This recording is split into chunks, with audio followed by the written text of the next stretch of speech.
So we are live. I'm going to wait for everyone to catch up. That is us on air. And let's begin.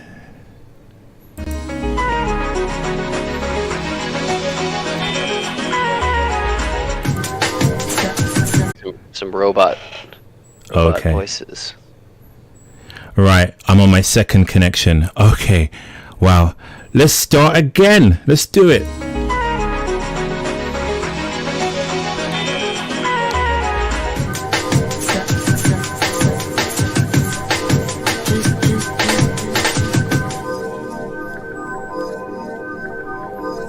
Second time lucky. This is Looks Live, and I'm back. It is a Sunday night in your prime. Not a Saturday, but a Sunday. I don't know if you heard the last thing I said. I had issues, so I couldn't come to you yesterday. But we're here for a quick 2 hours of coping and information and depression, and then we'll be out of here. I actually have a guest this week. I can't believe it. Someone actually wants to speak to me. It's Mr. Scops. I'm so honored to have you here. I'm honored to have anyone here, but thank you for me as well. Thanks for having me, Face. No problem. I'm gonna add your name. Thank you. Your viewpoint is going to be really essential or insightful when we come to the last half of the stream, the second half of the stream. But for now, let's just get into today's stream. Okay, before we get into today's stream, I'm going to tell you about an experience I had about 2 weeks ago. This is why socializing with the normies is starting to get tiresome. So I went out with a friend of mine, a good friend. He's been a friend for years. Let me make sure my audio settings are good. Give me a sec. Yeah, sound good to me. Okay, good. I'm going to turn you up a bit. Let me turn you up. Okay. Yeah, I went out with a friend before the second lockdown we have here. Thank you, said always a pleasure listening. Thank you, MGTOW Dictionary. Shout out to MGTOW Dictionary. I went out with a friend. I think it was before this latest lockdown, but going out is really weird. Like if you go to a pub or a bar, like this woman would take your name and write you on a list, and then she'll say, well, there aren't enough tables or there isn't enough plexiglass separators. It was really weird. It was really like 1984. I went to meet a friend in a pub, and this friend, my friend, let's call him Max. My friend Max, you know, he knows a lot of people in that pub, and one guy he knew was I would say a high tier normie, like a 6 out of 10 guy. And my friend said, I'm just going to go to get a cigarette. And he left me speaking with this guy who I'd never met before. I didn't know him from Adam. So I'm speaking to this Yeah. Is this your friend's friend? Yes, yeah, it's his friend. Sorry. Yeah. Okay. So my friend's friend is sitting at the table with us, three of us, and my friend leaves to go outside and smoke a cigarette. So... what was that noise? I heard some weird noise. Okay, anyway, so this friend, this 6 out of 10 guy, maybe 6.5, he was saying how he's made changes in his life and what he's done in his life, and he said he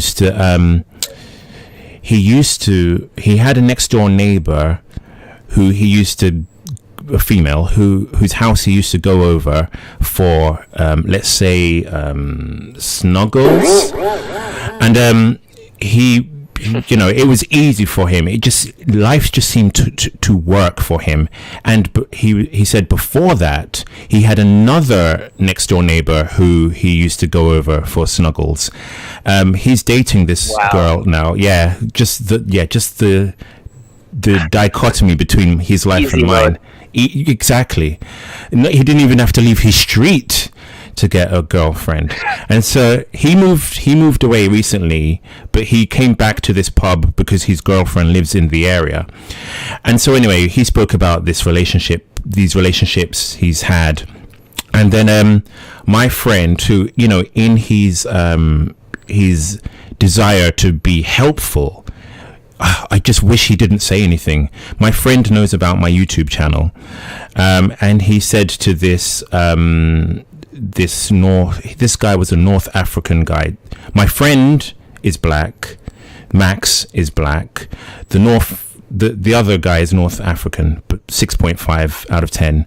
And so my friend Max said, "Oh, tell Face that it's not all about looks, because he's got this idea that it's all about looks, and he runs this YouTube channel." Yeah, cringe.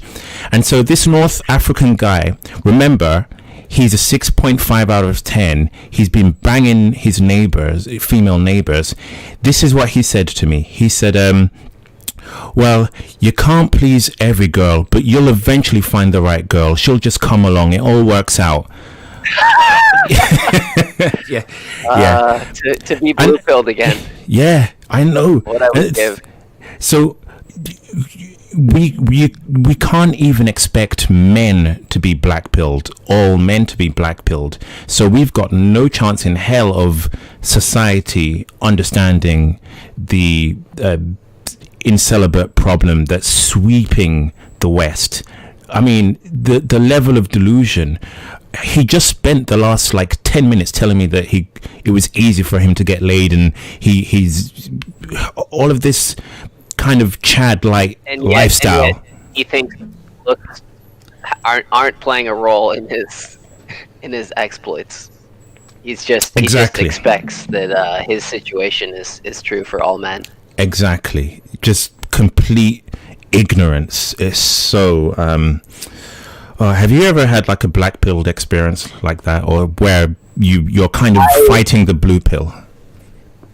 It actually kind of reminds me of an experience not too long ago, actually, where I slipped up and talked about the black pill in real life with I wouldn't call them friends, but it was a friend's barbecue. Okay. And I don't know what we were talking about memes, and I was talking about the Virgin versus Chad meme, and one thing led to another, and I talked about black-pilled memes or something, and one of the guys clearly was a Redditor and was pretty aware of incel lingo and whatnot. Sorry. And he started speaking up and was like, "You're black-pilled?" He was trying to explain it to the other girls at the barbecue what that meant, and basically I made myself the pariah at this barbecue. Oh no, yeah, you really have to be careful, because number one, a doxing fear, but also that just gives people a stick to beat you over the head with. They'll be like, "Oh, you're one of those incelibates." There was no backpedaling either. Okay, all right, let's move on to this. Right. This, I've intentionally blurred this because I want to read this. First, I want to obfuscate the details of this. So this is kind of blurred, hopefully blurry enough. If it's too clear, just pretend you can't see it. Right. Right.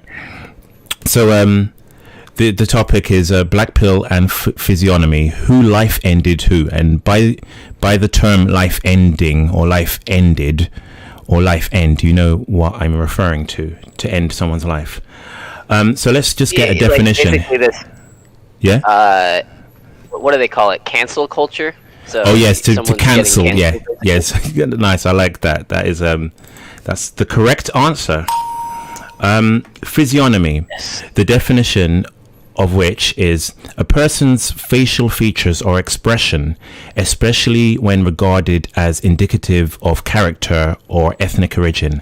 And the second definition of physiognomy is the supposed art of judging character from facial characteristics. So let me read this, but I'm going to obfuscate some of the information. Let me get it up on screen, on my own screen here. I think I'll get this one up. All right, so I'll read it. I'll try to read it as best I can, changing it on the fly. A man is charged with life-ending attack on another man outside of New York bar on Thanksgiving morning after delivering one single punch to the head during an argument. Okay. The black pill, as well as, and tying into the black pill, physiognomy, isn't necessarily a predictor of behavior, but it can give you an idea of the likelihood of someone's behavior, someone's dominant versus meeker behavior or traits. For instance, if there is like a 5'3" man with like narrow shoulders and has like a mouth breathing profile facially, it's relatively safe to assume that he might not be the best fighter. Exceptions do exist. And look at bodyguards. I mean, weight is pretty significant. Sure. Sorry. 5'3" is probably in any sort of fight. Obviously, weight is a significant factor. So yes, 5'3" is probably not going to weigh in at significant. If you look at bodyguards, they tend to be like tall with like wide shoulders. 6'3" minimum, I'd say. Definitely. And really and truly, bodyguards aren't required to be good fighters. It's more about the optics. It's more about looking menacing, looking dominant, so people don't test your strength. But I guess if you're like a 5'3" frame cell with a guy with a narrower frame, you're likely to grow up bullied. Therefore, you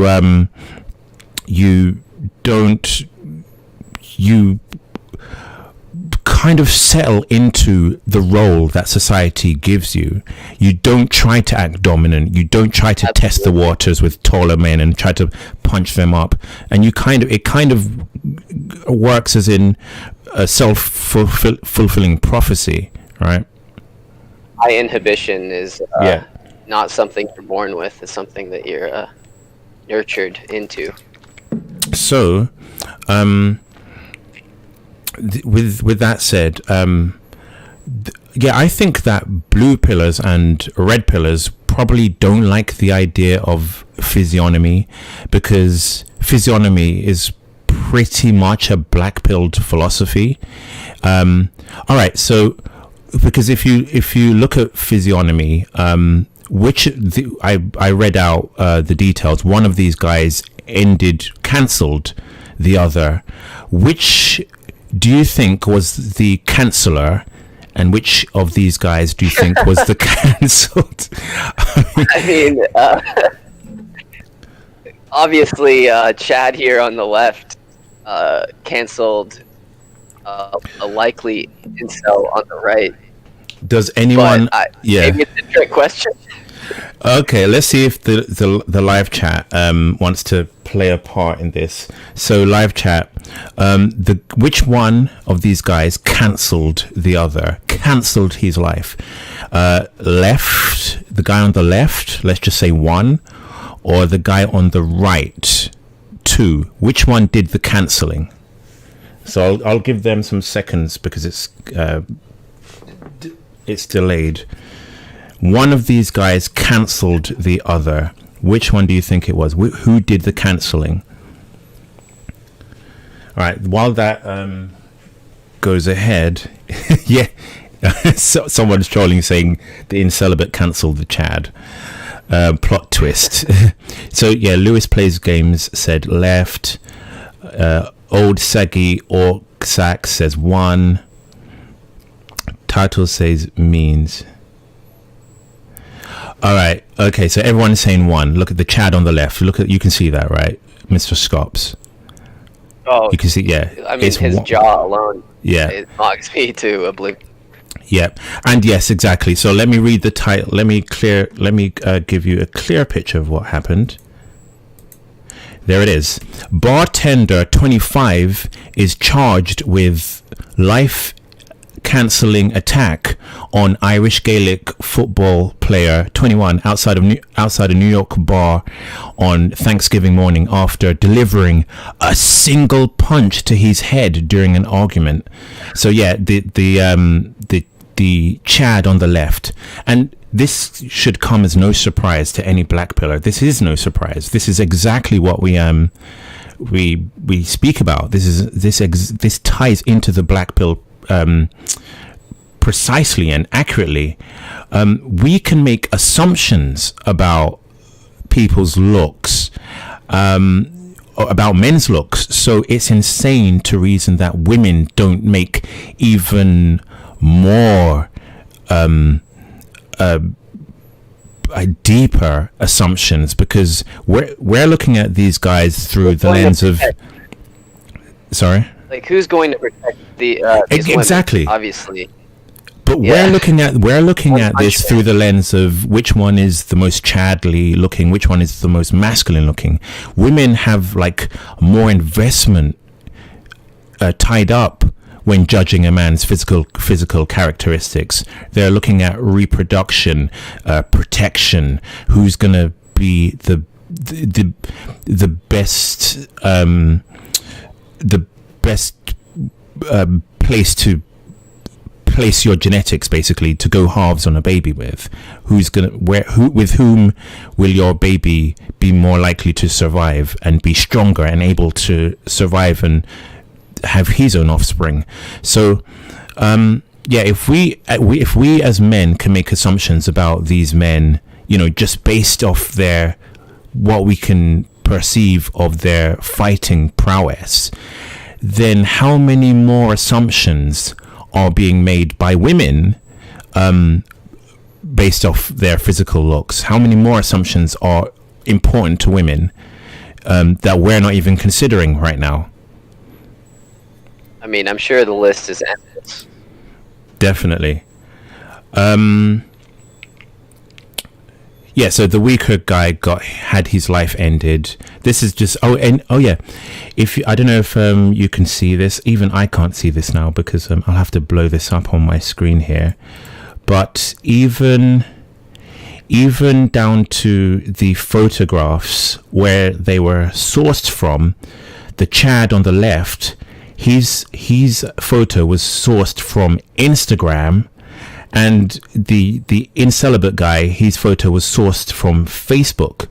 And if you know anything about these two social media sites, Instagram is where you go to give a inflated, high status view of yourself. You show off your lifestyle. You make your life look attractive to women, attractive to people in a kind of social circle kind of way. Whereas Facebook, I mean, who uses Facebook anymore? Facebook now in 2020. In 2020? Exactly. Facebook today is the place where you post like statuses. You keep in touch with your parents.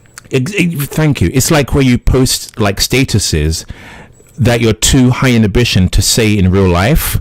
So you'll say stuff like, I don't know, Trump should give it up, or I don't know, something. You'll say it on Facebook because you're too high in ambition to say it in real life. But above and beyond that, or keep in contact with some relative who lives 300 miles away. But apart from that, it just paints the picture. It's like the perfect ties this story up into a neat bow, that the incelibate, his picture was sourced from Facebook, and the Chad, his was from the site that draws the most women. So, Face, when you found this news article, did you make the same assumption we all did? Yeah, of course. Like I wanted to check in case I was being biased or, jump into conclusions, but yeah, I was right. All of us were right. Okay, all right, let's move on.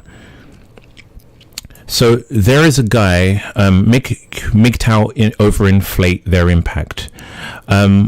Now, just so it doesn't get misconstrued, I like the idea of MGTOW, men going their own way. No surprise, the Chad wrecked the ugly guy gentleman. Chad always wins. Yeah, legit. I watch a lot of MGTOW content. I think it's like the closest to the black pill. MGTOW content is the closest to the black pill, if compared with say pickup art, PUA, or I can't think of any other red pill communities. Pill content. Yeah, I think MGTOW is the closest to black pill. We do share some acknowledgements about female behavior and evolutionary biology. Some things in common. Do you agree, or maybe I'm wrong? Yeah, at the very least, MGTOWs are not making our lives or hypergamy any worse than it already is. So thank you. Yeah, I can see them as allies in that regard. Yeah, and if you look at this guy, this is a Better Bachelor. I looked at some of his channel because he's really big. It's quite telling that his video, I don't know if you can see this, I'll just describe it to you. In one video, he says, women say they want this, and it's a man holding a rose. And he says, then why do they chase after this? And they've got a picture of a gym-maxed Chad. And that video got 66k views, which is quite low for him. He gets like a bunch of views. But the video that we're going to take a look at today, women are starting to worry they see men leaving the dating game. That got 200k views, and that speaks to MGTOW's coping. Men going their own way. Beta Bachelor, someone said. MGTOW like to cope that they are having this huge impact on dating, and that women are crying, women are regretting feminism, regretting being empowered. Yeah. If you were to guess what percentage of those 200k viewers are men, what would your guess be? It would be like 99.9% men. I would make the same. I would make the exact same guess. Now, I'm not trying to crap over MGTOW, because we do acknowledge the same things, like, for instance, hypergamy, female hypergamy. The difference, we do recognize both the black pill and the red pill, or MGTOW and black pillars. We recognize that female nature is not as virtuous and as wonderful as we're led to believe. I think the main difference comes from the red pill is behavioral deterministic. So they believe that your behavior is important, and that men can have the advantage over women based on changing their actions and just adopting the right actions, saying keywords, saying the right words at the right time, bro. Whereas MGTOW, MGTOW's fundamental principle is that men are in control. So I guess that's why the MGTOW flocked to this video with the 200k views, which says men are winning marriage rates lowest in recorded history. The MGTOW flocked to that video, in their droves, 200k, versus the video which showed that women pick good looking guys, which only got 66k videos, because MGTOW don't want to recognize that that looks are an important factor, and that they aren't the ones in power. Okay, so let's move on. Let's go to this video. This is the video. Women are starting to worry. They see men as leaving the dating game, and then in the thumbnail it says men winning, marriage rates lowest in recorded history. So let's go to this. Hopefully everything goes well when watching this. My Tinder dating profile from hell for tonight. And this is from, now I didn't mask any of this out because this obviously isn't her real name. This is from Brioni40. Looking for a one-night threesome. I'm married with kids and 40 years old, but I need to do this. Cannot post photos for fear of discovery. Gentlemen, if you have a 40-year-old wife somewhere where they measure in kilometers versus miles, and she's 40. Right. This is just an introduction to his video. So this is just a quick aside to the main point I want to get into. So this Brioni,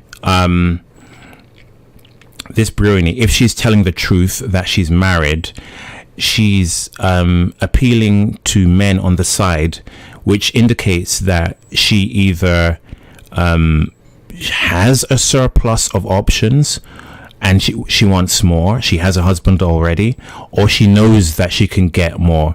So this doesn't speak well to Better Bachelor's point straight off the bat, because this doesn't speak to his point that men are winning.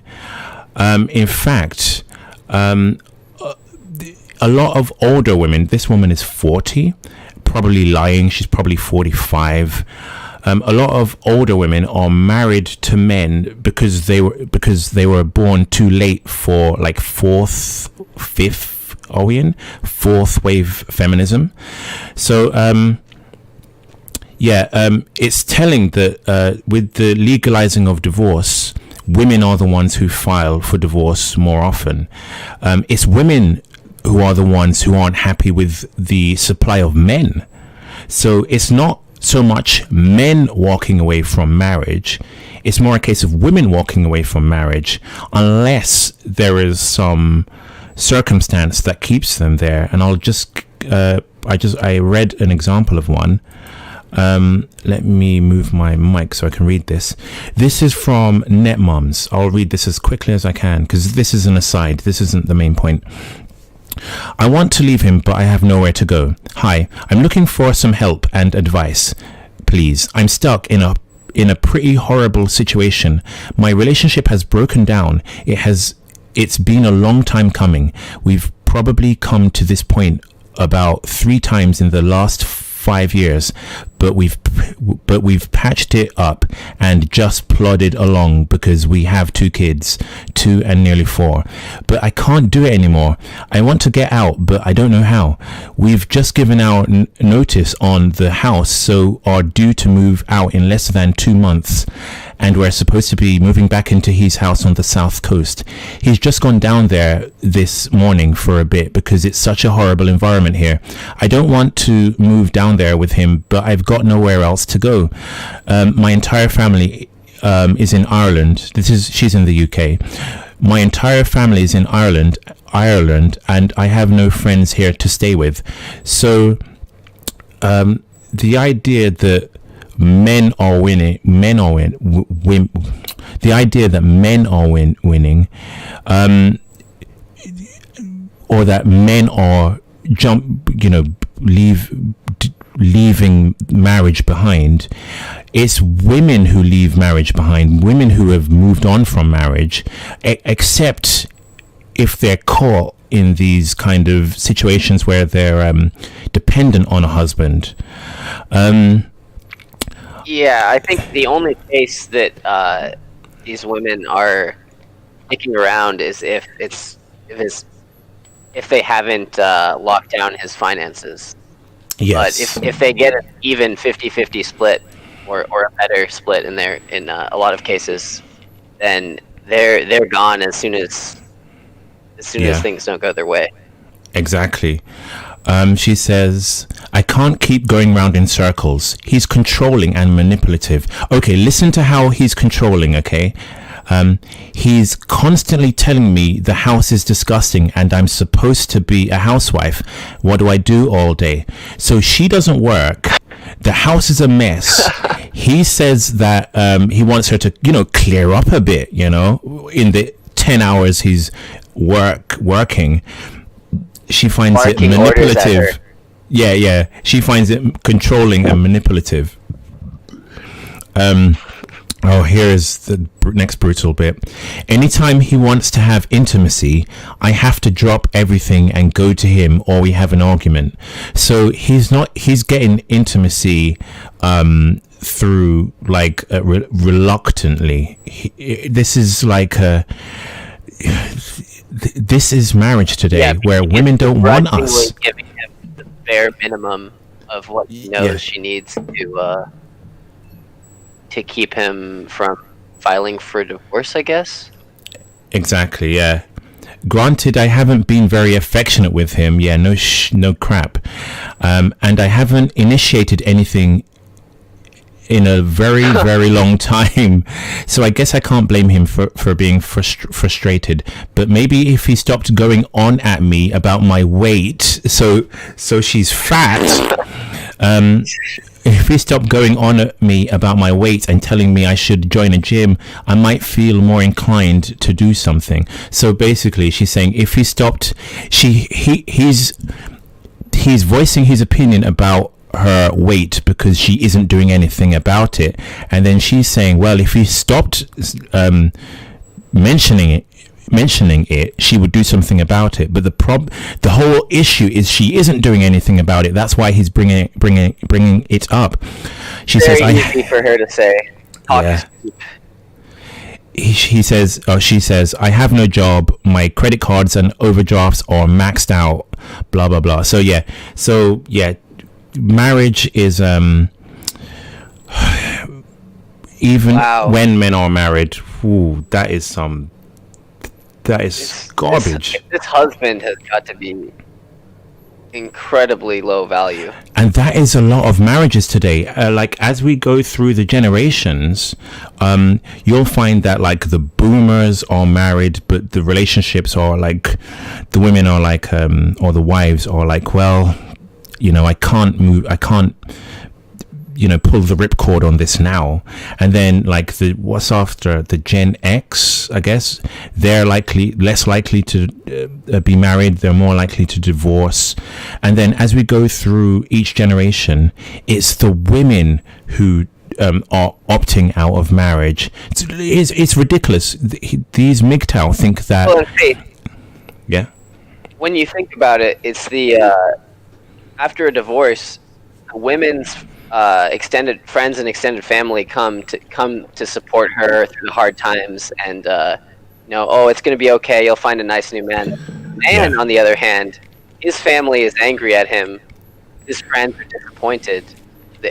He can't win in a divorce scenario. So he literally has to do anything he can to avoid the divorce, and women know this. I read that when women get divorced, they're more likely to get cosmetic surgery, and when men get divorced, they're more likely to become alcoholics. So tell me who is making the decision here. It's women who are pulling the ripcord on marriages. So again, going back to Better Bachelor's narrative, men aren't winning here. It's cope. This is pure feel-good MGTOW cope. Yeah, it's we're owning the women. I'm owning the women by not marrying them. I'm sitting in my house, and I've got my motorcycle, and women wish they could date me, but no. Yeah, my man cave. Huh, I don't have a woman to tell me what to do. Huh, I can cook my own pizza, my own frozen pizza. This is cope. Women don't want these men. They don't want them. I think somehow MGTOWs, by posting this, they see the woman commenting on her qualities, that she's broke, she's fat, she doesn't clean the house. Yeah. And they can imagine that they're somehow above this woman, but the reality is they aren't. It doesn't matter how gross this woman is. These MGTOWs are still below her. Exactly. Okay, let's keep going.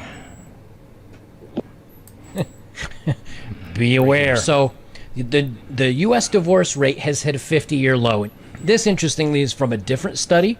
Okay, by the way, when he said the U.S. divorce rate has hit an all-time low, that's because marriage has hit an all-time low. There are less people getting divorced because there are there are fewer people getting divorced because there are fewer people getting married. That marriage or divorce is, yes, at the lowest rate that it's been at since about 1970. So, and that's when the no-fault divorce laws came into effect. So, yes, it is at a low for the last 50 years. However, marriage is at an all-time low. Marriage is lower than it's been ever, including the Great Depression. He had a chart which he was kind enough to put in his description. Okay, women drive divorce rates. So if you look at this chart of marriage and divorce, at the end of World War II, marriage rates went up because I'm guessing a lot of that's when men had value, because men were coming back home from war, and I guess a lot of the women who were like cheating on their husband while he was in battle, I guess they were like, well, he isn't dead, and I guess I'll have to stay with him now, so I'll just conform to my situation. And women felt an obligation to basically contribute to the post-war effort by offering their uteruses. Yeah. Someone said I'm heavily breathing. Sorry about that. And then what else? Yeah, and then there are some women who are just happy for their husband to come home. So the spike in World War II or post World War II marriages, that's nothing surprising, but the divorce rate, where is it? In the mid 60s, no fault divorce. No fault divorce laws. Yeah, that when that came into play, the divorce rate skyrocketed, and that was due to women. Again, this whole narrative that it's men driving divorce and that men are winning from low rates of marriage, that is a MGTOW cope. It's women who don't want to associate with today's men. Men today are struggling to get you heavily breathing because you had threesome. Men are struggling to get like a text. Like back in the day, like let's say in the 1950s, men would be like, I just want a nice woman who takes care of the household and raises the kids well. And then in the 2000s, men were like, yeah, I just want some dates and a kiss close. That's pickup artist terminology. I want a kiss from a woman. And then 2010s, it's like men are like, well, I just want a text. I just want an IOI. I just want a text. I just want a like on Tinder. Like the criteria that men are willing to accept has just gone down, ever increasingly or ever more down, because we're happier with less because we get less now. So I I get why MGTOW like to cope, because it gives men want to admit men want to feel that they're in power, the position of power, and that anything that is befalling men is men are in control of it and men are driving it. But that's just not the case. Denying that MGTOW is cope is just low IQ. But if you're MGTOW and you admit that it's cope, then I think that's great. You're not making hypergamy any worse. You're keeping to yourself. You're not holding anyone else back. Exactly. All right. I had a something to read, and I've completely lost it. Oh, a donation from Captain Falcon. No, I had it was a bold article, and I've completely lost it. Oh, this is painful. If I don't find it, I'll have to add it again. All right, so let me do this. Oh, this is painful. All right. So Captain Falcon's comment, most MGTOW don't do it to spite women. Most of us just don't care and want to do our own thing. Yeah, Captain, I couldn't agree more with you. I absolutely respect MGTOWs that come at it from that perspective. It's the MGTOWs posting these. Look at these desperate Tinder 40-year-olds that are past the post-wall and already ridden the carousel. Nobody wants them. Somebody wants them. There is a simp out there that is happy to take her, and I'm sure she's getting hundreds and hundreds of messages. Oh, all right. Maybe is it here? I really don't know where it is. Oh my gosh, what annoyance! I had All right, I'll just read the article. I really wish I could get it on screen, but I don't know where it went. All right, so this is an article. This is bold. Where's my mouse? There it is. It's there. I can see it.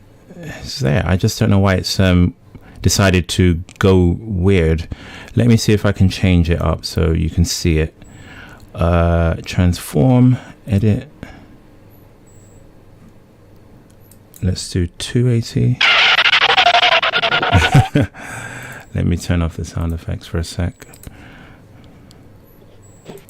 I have no idea why this kind of went haywire. It was a little bit readable before. All right, so let me do this again. Give me a sec. Oh, all right. If I put it wide, there it is. Okay, sorry. A boomer moment. All right, so let me read this. Yeah, so this is from women's perspective. Women are getting married less and less, and the reason why might shock you. There was once a very good reason for women to lock it down with a man. Men offered something that we as women needed. Men were hunters, providers, and protectors, while women took on the role of child rearing and maintaining a home. These were our biological roles, the natural order of how things were supposed to be. And because of that, for a very long time, no one batted an eye. However, as we've clawed ourselves out of the mold and fought against our inherent biology, our need to be married isn't what it used to be, as Hannah Rosen wrote in The End of Men, blah, blah, blah. So let's just go through these reasons. All right, 1, reasons why women don't get married anymore. There just aren't as many worthwhile guys anymore. So yeah, this speaks to okay. Yeah.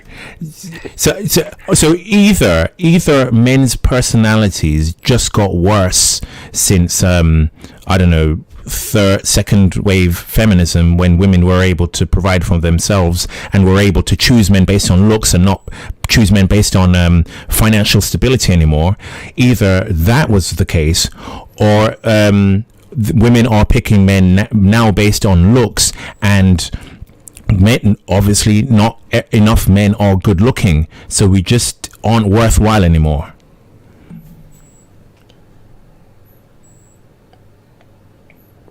Yeah, that's basically saying nothing in a few words. Yeah. There's absolutely no logic behind it. There's no. It's just an arbitrary statement that somehow puts women in the right, men in the wrong. Yep. 2. Women are the complete package on their own.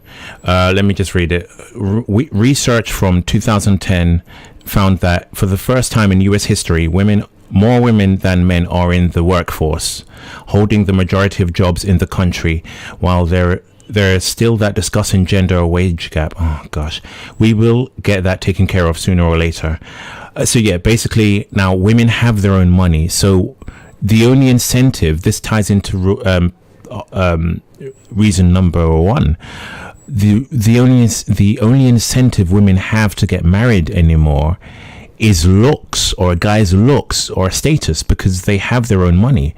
This is the effect of second wave feminism.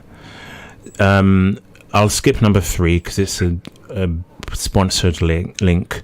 Reason number 4: marriage is outdated and women know that. Yep, basically same thing. 5: many men continue to be threatened by strong and successful women. Not really. Okay, this is one. 6: the hookup culture is alive and well. While the 1990s saw what was referred to as the hookup culture, we're now living in the dating apocalypse. This dating apocalypse is caused by women. According to writer Nancy Jo Sales, dating apps like Tinder have created a culture where hooking up and casual relationships have replaced serious commitment. And because this tends to work... acknowledging diversity. Yes, literally, marriage is taking a back seat. So if you just tie that together, marriage is taking a back seat where lower tier men could compete, because lower tier men could offer financial stability. Now that the hookup culture has taken over, well, women are just going to pick the good looking guy and have short term relationships now. So this is a huge black pill. Absolutely. And women don't need the marriage to, as she listed in a prior reason, the idea of marrying up is gone. Society doesn't expect women to marry to the same extent as it did in the 90s, and these women can get Chad's sperm and move on with their lives. Absolutely brutal. Let's keep going. So yeah, as you said, number 7, the idea of marrying up is gone. When women were denied the right to be educated and to have careers, the concept of marrying up in order to improve their lot, as Bollock writes, was just what women did. It was keeping in line with what was socially acceptable without rocking the boat. But if you're more educated, more successful, and the pool of men to choose from is on par with a wasteland or of deteriorated good for nothings, why bother? So again, this is like the second wave of feminism, and maybe the third, has empowered women such that women used to view marrying up not just in terms of looks, but in terms of a man's social standing, his financial stability. But now that women are the ones with financial stability, what incentive is there to marry a man other than his looks? Really, not really much. And then, because few men are attractive, why marry at all? I mean, it seems like perfectly good logic to me. So you've got women who are empowered that they don't want to date anymore. They're just used. They're happy to hop from bed to bed, short-term relationships, all the while blaming men, saying that men are jerks and pigs, and women are the one picking these pigs, by the way. And so it proves in seldom, or the black pill, correct. This is like I don't really believe in a collapse, but if it were to collapse, this is like we're on that trajectory. I mean, these women in their position, it's hard to even blame them. Like to be honest, with the options at their fingertips. Yeah, exactly. I had a point. I wrote it down because I wanted to make sure I said it.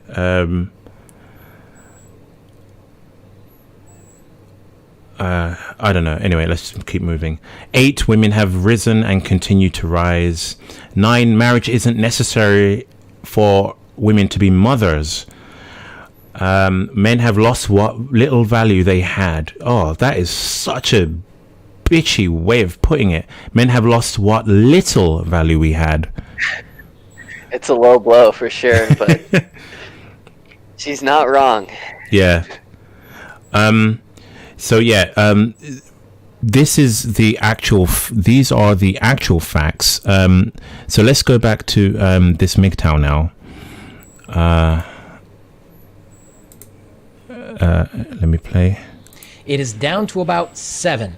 So I'm going to read this article. This is just written, I think, today by Juliana Stewart. This is just a couple days old. Millions of men no longer want to get married, and you can thank the government for that. And I thought this was an interesting take on it. It says marriage is on the decline, and it's a scary thought. Scary for you ladies, not for us guys. Imagine dating a man for years, cohabitating, and giving the relationship your all without him ever having to put a ring on it. No matrimony, no wedding dress, and no big celebration with family and friends. What about the thought of having children without marriage? Now, see, the way that she writes that, it makes it sound like this is guys' choices. But it's not. This is what the women want. Women don't want to settle down. Women don't want to tie the knot. They want to use their fun years, and I have an interview on another article that I'm going to read. They want to use their fun years to have their fun, and then when they're kind of, I mean, guys are kind of thinking that women are coming to them secondhand. Now, secondhand meaning that you could look at it two ways. Number one, secondhand because she's been with other men and she's in the used market. But let's face it, most of us that get married or have gotten married or do long-term relationships, a lot of them fail. So you're never showing up fresh as a daisy. Most women look forward to tying the knot with a man of their dreams. But what will happen if millions of men refuse to get married? This is what's currently happening in America and many other parts of the world. Historically low marriage rates in America. U.S. News reported that marriage rates reached a historic low in 2018 with only 6.5 people out of 1,000 getting married, the lowest level in 118 years. Philip Cohen, a sociology professor at the University of Maryland, says women's independence and gender equality is a huge factor in the long-term decline in marriage. This isn't like backing his argument up. He said men are winning. I'll actually be able to pronounce that one day. He's saying that men are winning, and then he's actually flip-flopping around, proving that men aren't the ones winning, but women are.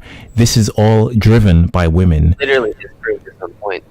Yeah, exactly. I mean, I think it's a little bit of clickbait, I guess, and feel good kind of rhetoric.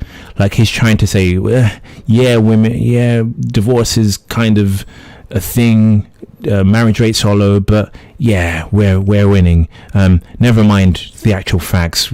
I think we can take from it what we want to see into the facts, and men are winning. Again, the MGTOW is a community of men who want to feel empowered. They want to feel that they're going their own way is their own choice. They want to feel that their decision is having an impact. So they see things through the lens of them disrupting society, and then they read articles like this that don't really back up their points. Let me read that again. Women's independence and their equality. It's the women that are making this decision. There's also been a rise in the men's rights groups, such as Guys Going Their Own Way and the Manosphere, where men in droves complain about women's unfair treatment in relationships and family courts. Right. Everything is different. So let's go back. Right. Yeah. So. Sorry, I had to mute myself coughing. He's not looking, obviously he's like an older guy. He's not looking at this from the acknowledgement of where we're headed.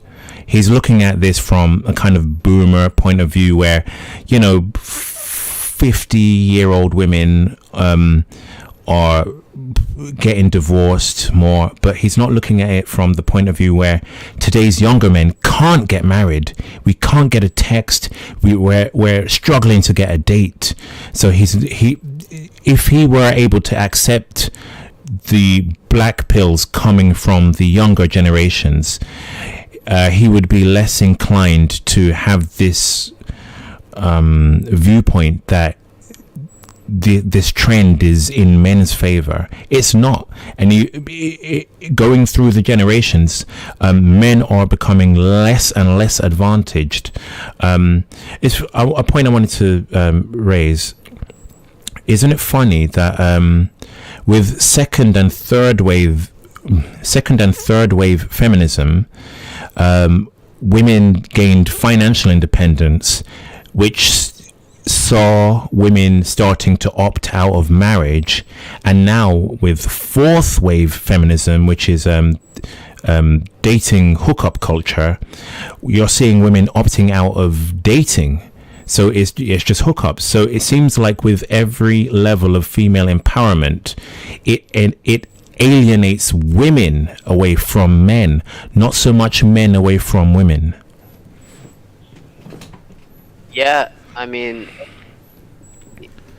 his whole logic is flawed to think that his removal from the dating pool is having any effect on women. Yeah, when it comes to women who his thumbnail was that women are worried. You see this all the time, like in MGTOW videos. You see the thumbnail. Women are crying. Women are desperate because men are leaving the dating game. Women are beside themselves with grief. But that's cope at best, clickbait at worst. It's not the case. Women are not worried about their options. Because they have options. These MGTOW think that because 0.1% of men have gone their own way, and that women are scared and worried. If that somehow affects the dating pool. Exactly. They're using maybe 5% of. Yeah, I would say that women may not like their options. You may have a case of a woman who's 40 years old or even 30 who doesn't like the pool of men she has available to her, but that's not the same as women not having any options. Yeah, I think that's a lot of women fail to mention that when they talk about how sad their dating life is, and no guys are showing interest. It's no guys they're interested in interest. Whereas exactly, I mean, men are literally willing to take the first match that they can get on the dating app, but that first match never comes for a lot of us. Right. I think he may have one more point to raise. No, he doesn't. Right. Yeah. So dating is it's over. Like the woman said, I said it on a stream 2 weeks ago, and now this woman said it. She said we're in a dating apocalypse. It's just that men are on the we're at the business end of the barrel of the how can I put it? We're at the business end of that, and women are at the power end. And well, yeah, I don't see. There is no way back. There is no way that things start to get favorable for men. The idea that men are walking away from marriage. Sorry. Not in this lifetime. Not in this. The idea that men are walking away from marriage is laughable when men can't get like a date.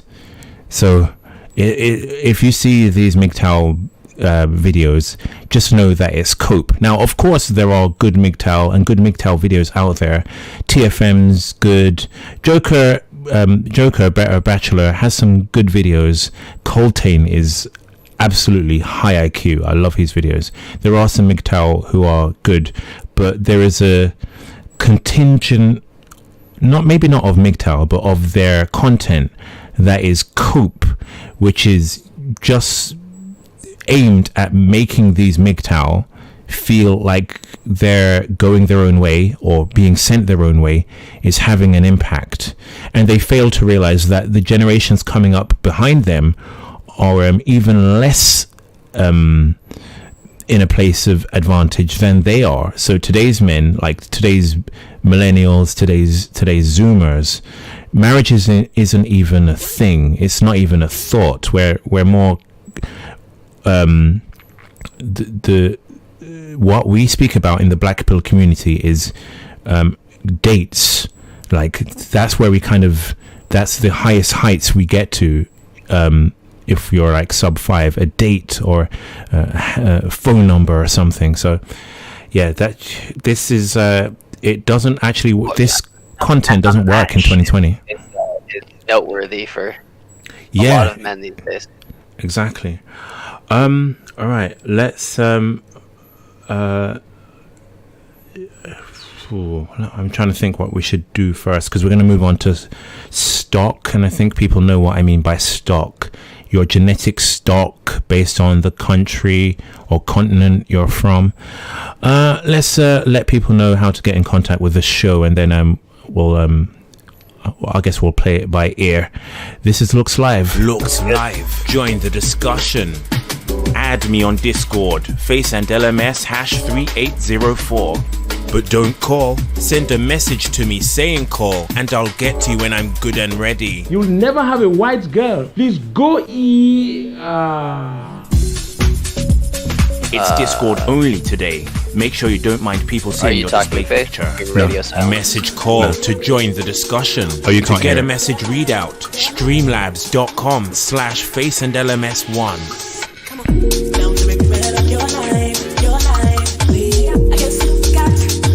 Right, this is Looks Live, and we'll take some calls. I think we should take one or two, see where we end up, and then we'll go on to our next subject. So that is the number to get into contact with us. I think who was first? It was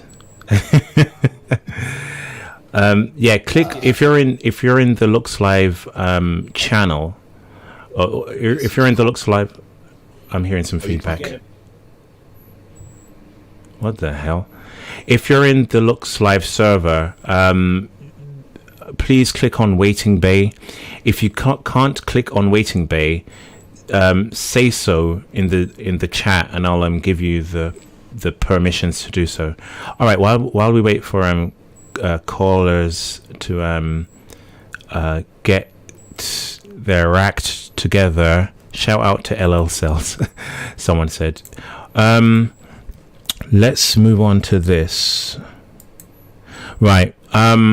This is a guy from the Black Pill community. People may know him. His name is It's Over.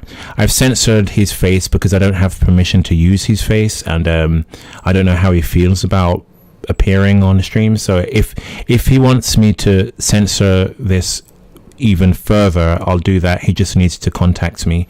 But we have proof that if you're white, you can ascend in Asia. There are women who are willing to date you in Asia. Just be white deniers. They deny. I'm having an interruption. Hold on a sec. There is hold up. I'm having an interruption. Do you want to say something about this while I go on mute? Sure. Yeah. Anyone who is denying just be white is coping. There's a plethora of evidence out there that even sub 5 men can will have success if they lower their inhib enough to just up and go to one of these Southeast Asian countries: Philippines, Thailand, Vietnam, Indonesia, Malaysia. Where did you go? Before we get into this, you're white, right? Yes. And where did you go, or where have you visited? So I have been in Asia. I've been to China and Japan. Okay. And right now, I am in Japan. Okay, what's Japan like? Because I hear it's not straightforward as Asia's not like a monolith.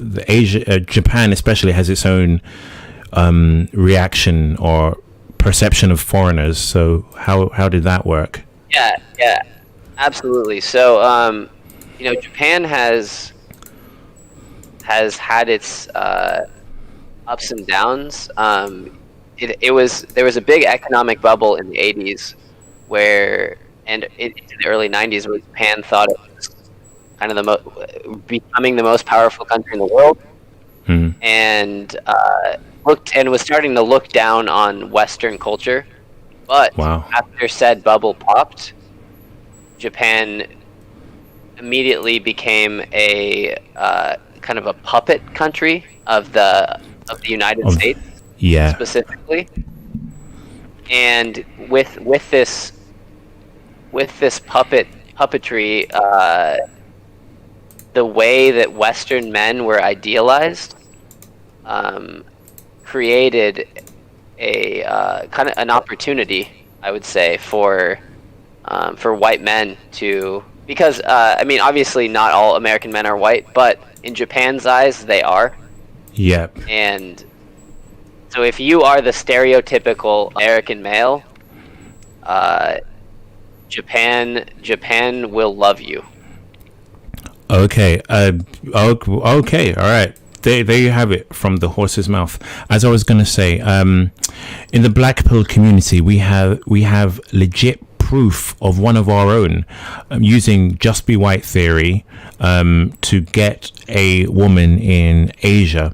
Now, there are just be white deniers, and you'll find that 99.9999% of just be white deniers are white because they see just be white as an attack or invalidating their inceldom, because they see it as ethnics, non-white, saying, bro, just go to Asia, bro, just move to Asia, bro, just pack up your entire life and move to Asia. We're not saying that, although visiting Asia is it is an prospect. It's an option, right? One doesn't have to live. Just going there to prove to yourself that JBW maxing is a real thing I think is an important step in the black pill process. Because let's be honest, whites in Asia have more prestige, and whites have more attractive facial features on the whole, or on average, I would say, than ethnics, and whites have better height too. So all of that plays into Asian women's, East and South, Asian women's low threshold or propensity for a white mate.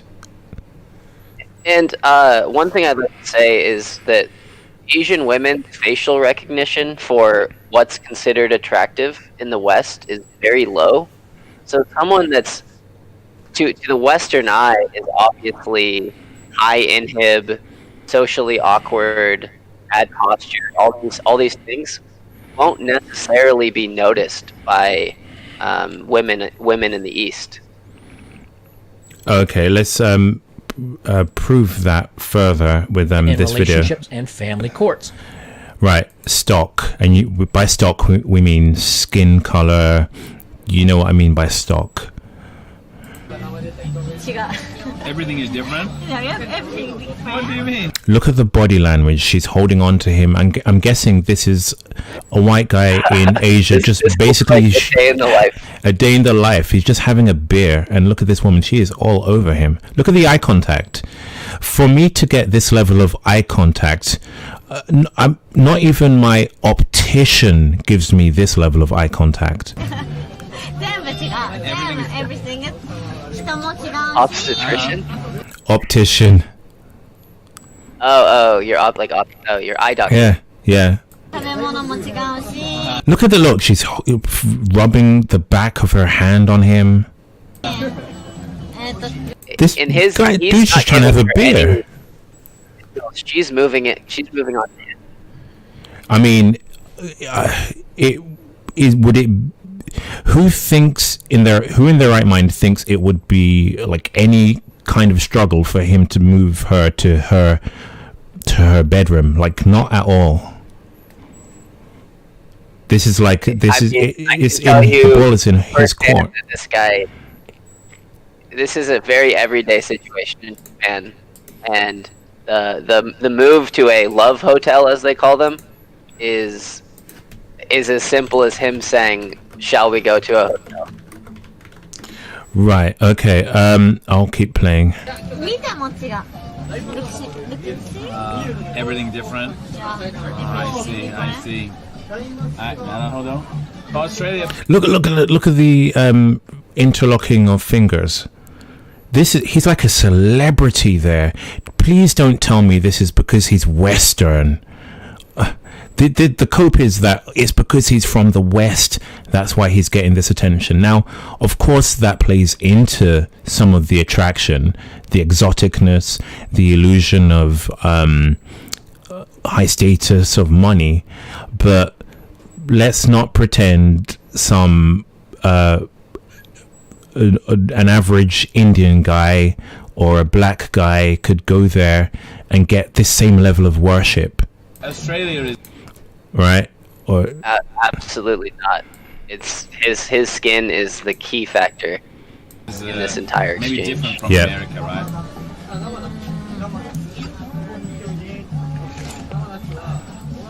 Yeah, Australia is very different. Ooh. Oh my god. Yeah. Let's take some calls. All right. So reconnection. Yeah, my OBS disconnected. The soft to stream disconnected. It should be coming back. Coming back slowly. I don't know if it's mine. My connection dropped. I don't know what happened. All right. I don't know if I'm offline. I'm not. Looks like you are. Back. My connection dropped. I don't know. Stream lag. All right. If I'm off. I have no idea. I can still see the stream going, the chat going. So what I'll do is I'll drag someone in. So it seems like the permissions have changed on this server. I can still see the. All right, Bin Affleck, you're on Looks Live. Oh wait, I just realized that I need to push a button. Okay, you're on Looks Live. Hi.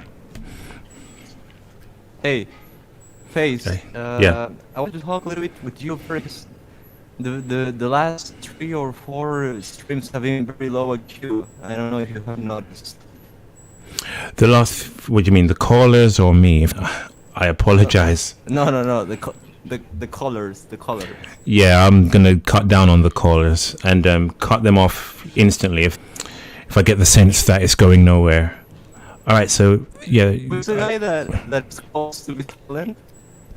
This is really choppy. Like, I don't know if it's my connection, but what I'll do, let me just stop and come back. Give me a sec.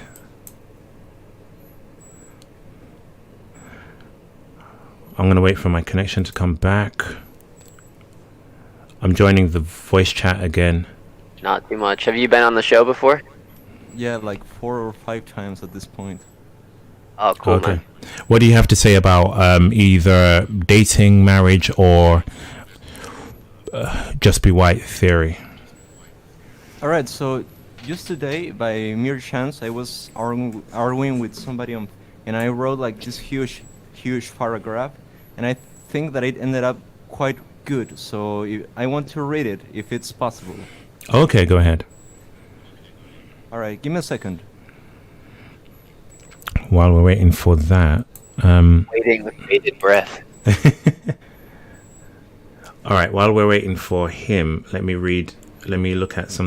I think it's this. Yeah, the just be white deniers. I'm not trying to say that they're cells. I'm not trying to say that whites don't struggle in some parts of the West, like California. I hear is hard, but if we're reducing just be white to it being just be, it's a huge mischaracterization of what's actually happening. Yeah. Someone donated $9.99. Thanks for that. What a kind subhuman. Oh, sorry, I wrote that. So yeah, this headline, there isn't any need to really analyze it further. When importing sperm, Brazilians insist on white donors, preferably with blue eyes. How that's just to do with westernness and not to do with whiteness. You can't. You just can't. Something about that. Yeah, go ahead. So the thing about Brazil is that a lot of people mischaracterize how Brazil really works, because a lot of people think of Brazil and they think of a country like India or like Mexico. It's not the same.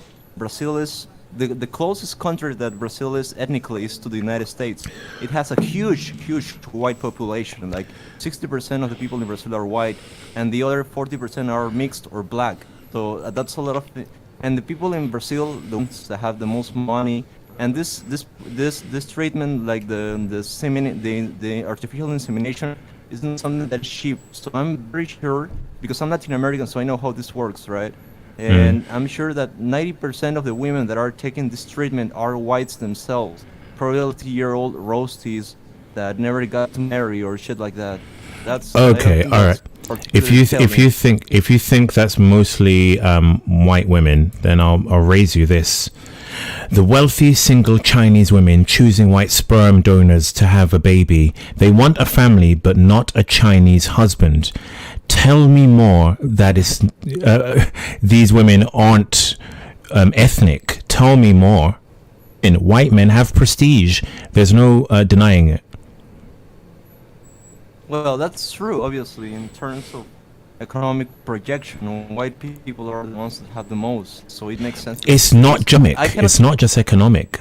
You know, I saw a video where East Asian women said that among other reasons why whiteness is valued to them is because culturally or historically, the poorer farming kind of class of Asians would be out in the sun farming and would get like a tan unwillingly, whereas the true. more rich, yeah. the whiteness is tied to it's tied up so much in so many aspects, so it's nothing to do with westernness or little to do with it. Poems like the haikus that are like 2,000, 3,000 years old, and they already there this light skin among Japanese people, and this is way before any kind of contact with the West. that just proves the point. Yeah. Brazil, that proves the point. Even among Asians prefer lighter skin. So that's not a Western. That's not drive. They prefer lighter skin in and of itself.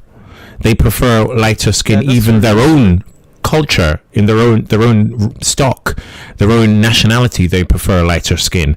I know that in East, thanks and on Discord. This is Chad Rowan from 8 months ago with dreads. Oh, that guy. I'm gonna try and come to him. Yeah, I know that even 8. Sorry, mind is doing too many things at once. I know that even East Asians and black people, they partake skin bleaching, where they use bleaching cream, because whiteness, even among the stock of East Asians, even among the stock of blacks, to be lighter is perceived as to be more attractive. So then, what if being a black person who's light skin, or an East Asian who is perceived as having attractiveness and prestige, then what does an organic white person have then? Even more. An organic white person has even more prestige. But for example, back to what Mr. Scops was talking about, yeah, that's true. There's obviously a component of innate attractiveness, I guess, because of but in a way it's also correlated to the degree of economic access that you have. When you have more economy, you have more to spend in treatments, you have better, you grow up eating better, you get taller, you get your forward protrusion of your maxilla, of your jaw is better, right? So it's not it's all correlated in a way.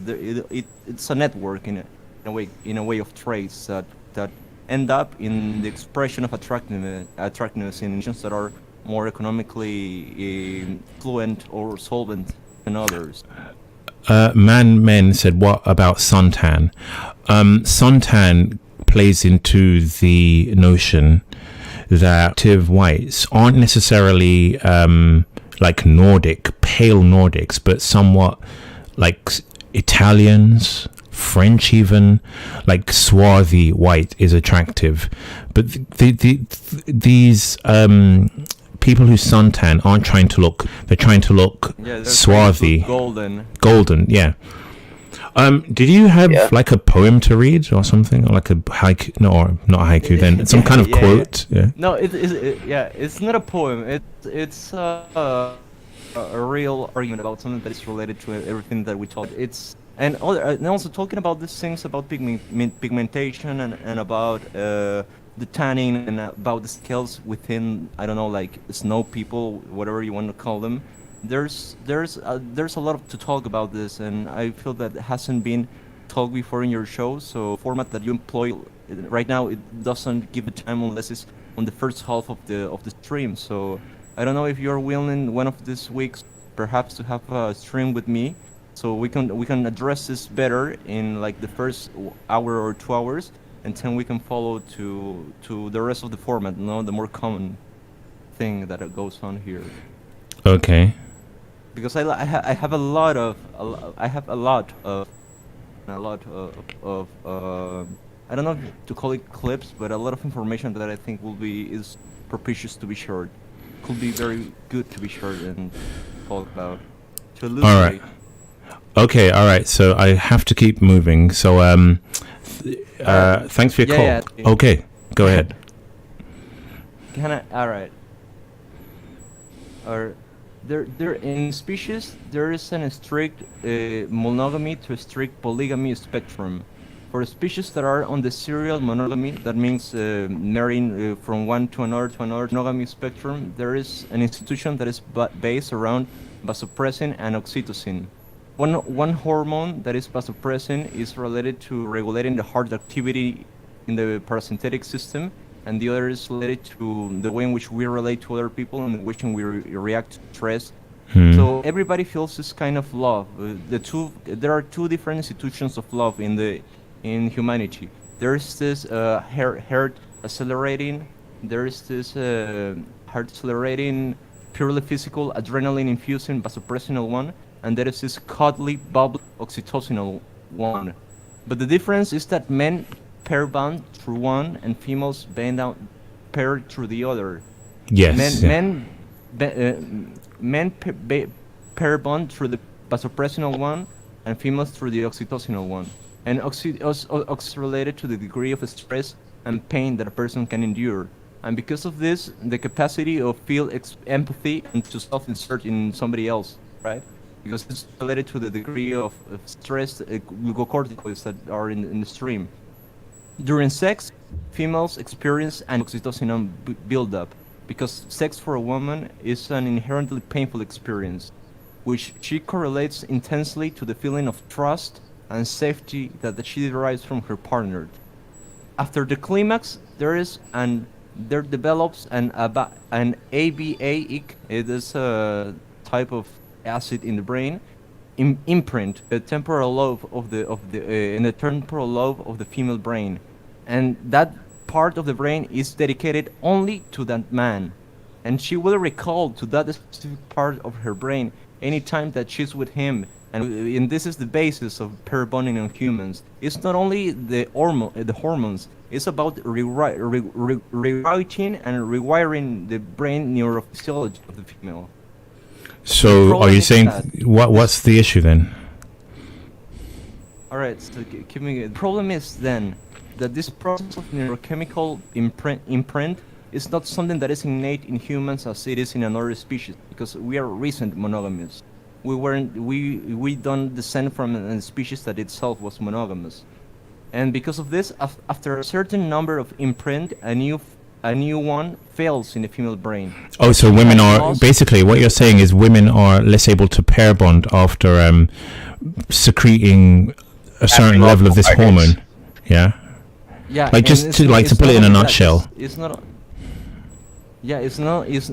The thing is that the woman at first correlates oxytocin to the feeling of safety, but after that she only correlates it to the feeling of pleasure. And the thing about oxytocin is that it's not only related to the degree of pleasure or like the coitus, the sexual act. It's also related to the ability of a woman to be empathetic and it's very important in the raising of the children. Like a woman pairs to the child in the same way that she pairs. Yeah, you're going. I gotta stop you because you're going really long, and we're not actually. This is like a long point.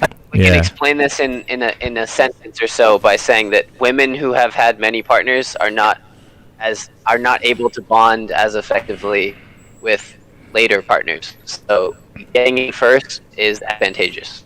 Yeah. Yeah. Is that basically? I think that's it.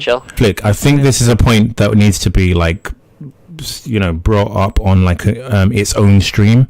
So I'm going to keep moving. So thanks for your call, Ben. Sure. All right. Pleasure. All right. Talk to you soon. Okay. Thanks. Bye. Thanks. All right. Thank you. Yeah. If you're going to raise a point, kind of make it snappy and make it something like something that can be, because people are losing the thread of the conversation. By the way, I'm having some connection issues. I'm going to see if I can change my settings midstream. I don't think that's. I am going to try it. So if I turn my settings down to 900 kbps. I don't know if that will take effect yet. So what happens with that? Okay, let's take another call. Let's take JAFRM. Joran looks. So. Yeah, you're here, but not necessarily near the microphone. Exactly. Are you serious? Like, step a few feet. Can you step a few feet closer to your microphone? We can't hear you at all, man.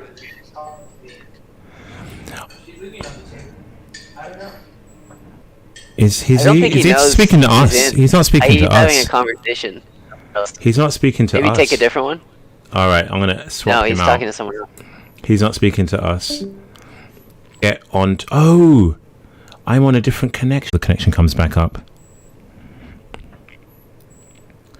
Right. Apologies. My connections keep disconnecting and reconnecting me to whichever one it finds default. So you haven't really missed anything. Let's take Astounding Pilot. Astounding Pilot, you're on Looks Live. Hello. Hello. You're on Looks Live. By the way, I'm just going to say to the stream, my connection, I have about 3 different connections, and one died and it defaulted me to basically a dial-up one. So apologies for that. All right, so Astounding Pilot. It's been lagging quite a bit, like a few times. Okay. It's nothing major, but I can feel it buffering sometimes. Okay. All right. What do you have to say about Just Be White or marriage, the decline in relationships? I was just going to make one point first before. Actually, no. I'll jump straight into marriage and whatever. So, I hear a lot of people say this is like a sort of cope point that people make. You hear people say, "Oh yeah, there's someone out there for everyone." Like there's the same amount of men and women out there.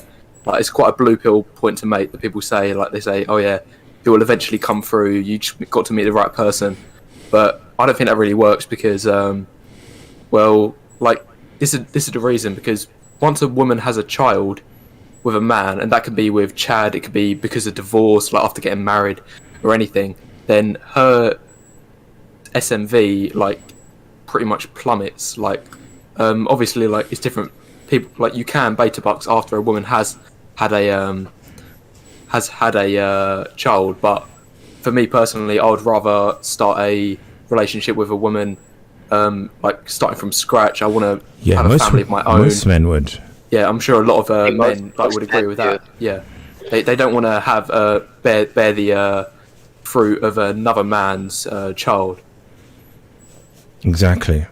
Yeah, and because of those numbers, because a woman's after a woman gets divorced and she's had a child, she's pretty much excluded from the dating market. Whilst a man, after he gets divorced, he's going to be thrown straight back into the mix. I think you're making a say that again one more time. Yeah, say that again. Let me just process that. So because once a woman's left after a woman's got divorced and she's had a child, she can either quote unquote theoretically marry the state, have the state provide for her, or the man will pay compensation. The divorced man, because he has to pay maintenance loans towards the female, so she has no problem raising the child from herself nowadays, so to speak. But a man, as soon as he gets divorced, he's going to be thrown straight back into the dating market, so the numbers are going to be skewed. So again, you have that situation of a lot of men chasing very few women, when some people do argue that there's an equal amount of men as women. Exactly. Yeah.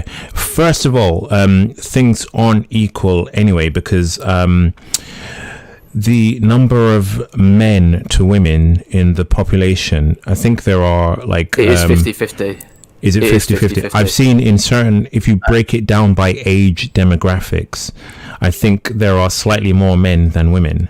But even if there are equal men and women, which I doubt, but even if there are, women see only the top 15%, maybe 20 if we're being really generous, as date worthy, not attractive, not lusting after, but that's 5, just acceptable. I guess I could date him. Maybe I'll keep him on the back burner in case I can't get a Chad.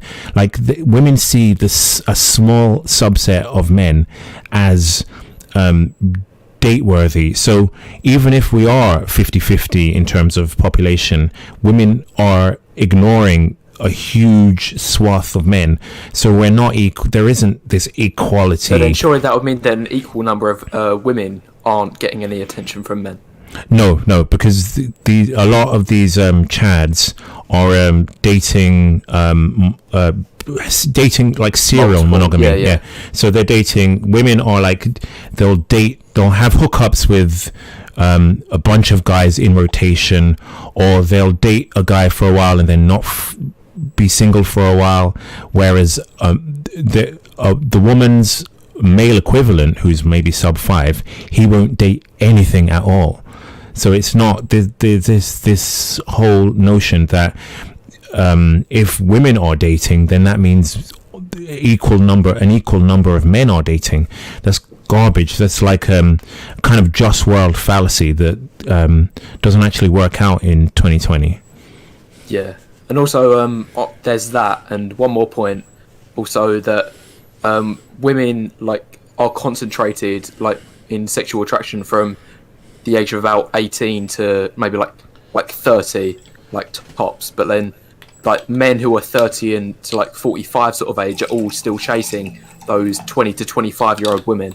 So like it's all like those 20 to 25-year-old women are getting concentrated amount of attention from men. Yeah, I mean, I think historically that was the case, but I think as men are getting no results in that 18 to 30 range, they're looking into that 30 plus market, and even then they're still seeing little results. There are men who are into MILFs or who are reluctantly dating MILFs. So I don't buy this effect. Yeah, that's a minority. Yeah. Well, there are enough women in the 30 to 45 bracket aren't short on potential suitors. Just know that. With that. Do you have any like proof? It is a problem that people don't fail to recognise is women between 30 and 45 aren't getting really any attention, and that may be their own fault as well, because a lot of women in that age. Where are you getting this from? Where are you getting this from? That women in the 30 to 45 bracket are femcel, can't get a man? Are you serious? You've acknowledged that yourself in the past. You said that women ride the cock carousel through the age of 18 to 30. Yes. When they hit 30, they hit the so-called wall, and then they don't get any attention. I have never said that. I've said MGTOW believe that. I have never said that. They're I've seen that on dating incel forums. You may not have said it yourself, but I've seen that on incel forums, and that is a widely regarded belief on the black pill. It's a belief, and it's not a black pill belief. It's a red pill belief. That's what these like Better Bachelor and TFM believe. We don't believe that. We've done dating experiments with like 80-year-old women who get bad fishing. Yeah, we've done dating experiments with 80-year-old women.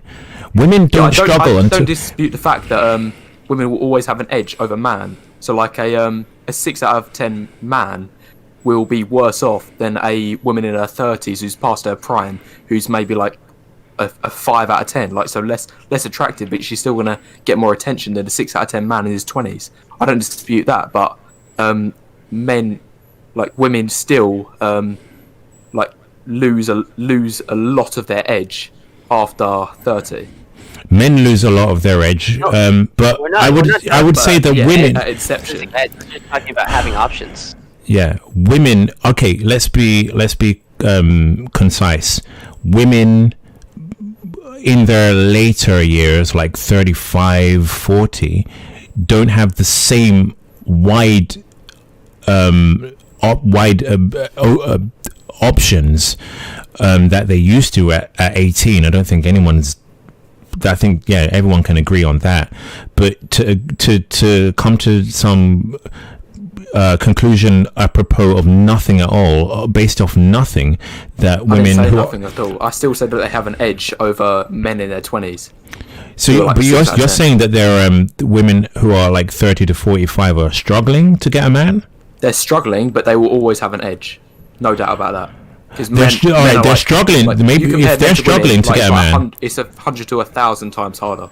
If they're struggling to get a man, it's because they don't like their options. Yeah, 100%. Women will always have options, no matter what age they are. They'll have options, but those options may be limited, like 5 people by the age they reach 30 to 45 range. Someone said my mic quality is bad. I'm going to turn my mic down a bit. Maybe I'm shouting. Whereas in their 20s, like they had 100 options, but in like once you reach 30 and above for women, it's like there's 5 options, and most of them are going to be the beta providers that they've strung along for the last 10, Okay, 15 but years. is it better having 5 options or 0? Yeah, I've raised that point like at least 2 times in the last 5 minutes. Like I've said that they're always going to have an edge over the like sub 7 men. So but I was just highlighting that as well. So just the highlighting that women lose their edge after 30. Yeah. Okay, I think we all agree on that. But what's the overall? What's your point? Sorry, I didn't hear that. I think you was quite far from the mic. I don't know. I'm just like, what's the point you're trying to make? Yeah, it was just like okay, so like women. So women lose their edge. Like, how does that affect men? Like I was trying to tie it with the original point that I made that that women once they reach a certain age or a certain point in their life after they've had a child, they become less desirable to men. I mean, in like relative terms, because women's sensual market value is so high. You could say that women lose value when they become single moms, but going from 100% value to 60% value is never gonna happen. Whereas men are on 10% value, the majority of men. So women coming down, from 100 to 60. Whereas men start at 5 and go down to 3. You said it. There you go. Yeah. Lower than 3. Yeah. Okay, I got to keep on moving, okay? That was Astounding Pilot. Did you want to leave us on something about just be white theory? I do agree with the JBW theory as a whole, but I don't think it's the be all and end all of anything. Obviously, if you are, the so-called stock version of Chad, so you got Tyrone, you got Chang, they will still have a huge edge over the dating market. 100%. 100%. You caught me with sip. The average white man will be a 6, and then you're going to have a certain percentage that will be a 7, some will be an 8, and then it will go down from there. But then the average black man will be a 5, the average Asian man will be a 4, but you're still going to have Asian 8 out of 10s. Of course, 7 out of 10 yeah, men's, definitely. But just in lower proportions. But that's the key point is the lower proportions is if there's Chad saturation where you are, obviously you're gonna have better luck where there isn't Chad saturation. Yeah. All right, Astounding Pilot. Thanks for your call. Okay, thank you very much. Thank you. See ya. I've been reminded, Mr. Scops. Can you tell us about your success in Japan as a white man? Sure. So kind of to branch off of that video you showed earlier, that situation of being approached by Japanese women in bars and just about anywhere is not so uncommon. I've been here for about a little over 2 weeks so far. And in maybe the 3 or 4 times I've gone out, 2 of those times I have been approached. I won't speak to the quality of said women. It varied, but they're just hearing English and seeing white guy. Jinx asked your age roughly. Jinx asked your age roughly. I am 29. Okay, so this is if you're 29, if you're you've lived a long time in the West, it's something to think about. I'm not advocating for white men to go in mass to the east, but it's definitely something to think about. Sorry, continue. I interrupted. Yeah. So I'm from the States. I don't know if I mentioned that earlier, but the difference in attention that I get is from women is absolutely night and day. I was if we're talking about dating apps, I had maybe the occasional land whale or bot match on Tinder In the US. versus higher than 50% match rate on certain dating apps, specifically Bumble. So to anybody who JBW maxes in Japan, absolutely, I highly recommend Bumble. Tinder, I've seen mixed success, but just already I have matched and met multiple Bumble girls where I would have never been given the time of day in the States. Just to be clear, you've met these on Bumble. You're meeting Asian women, Japanese women.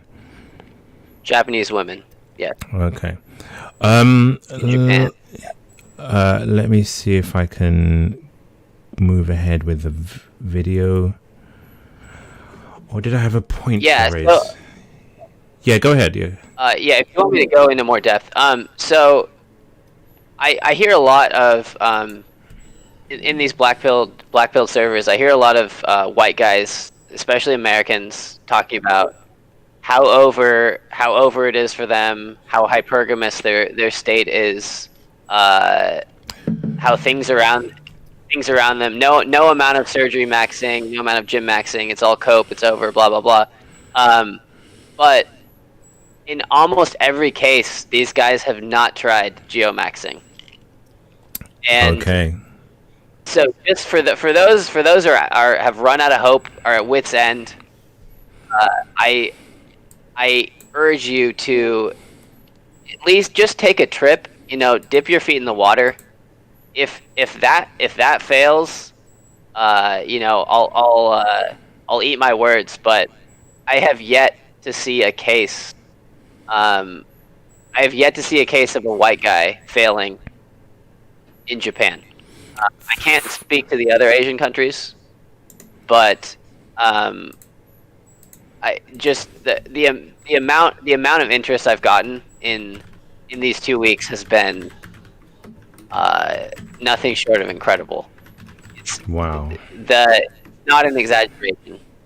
And again, we must stress this isn't you being Western so much. This is white. This is whiteness. Whiteness is valued.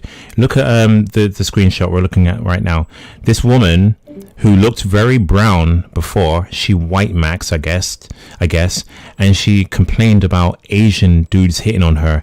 And by the way, that woman we saw just a second ago, she was in, I believe, she was in America. So this belief that, it doesn't stand up to scrutiny that it's just these Eastern women prefer or are attracted to the Westernness.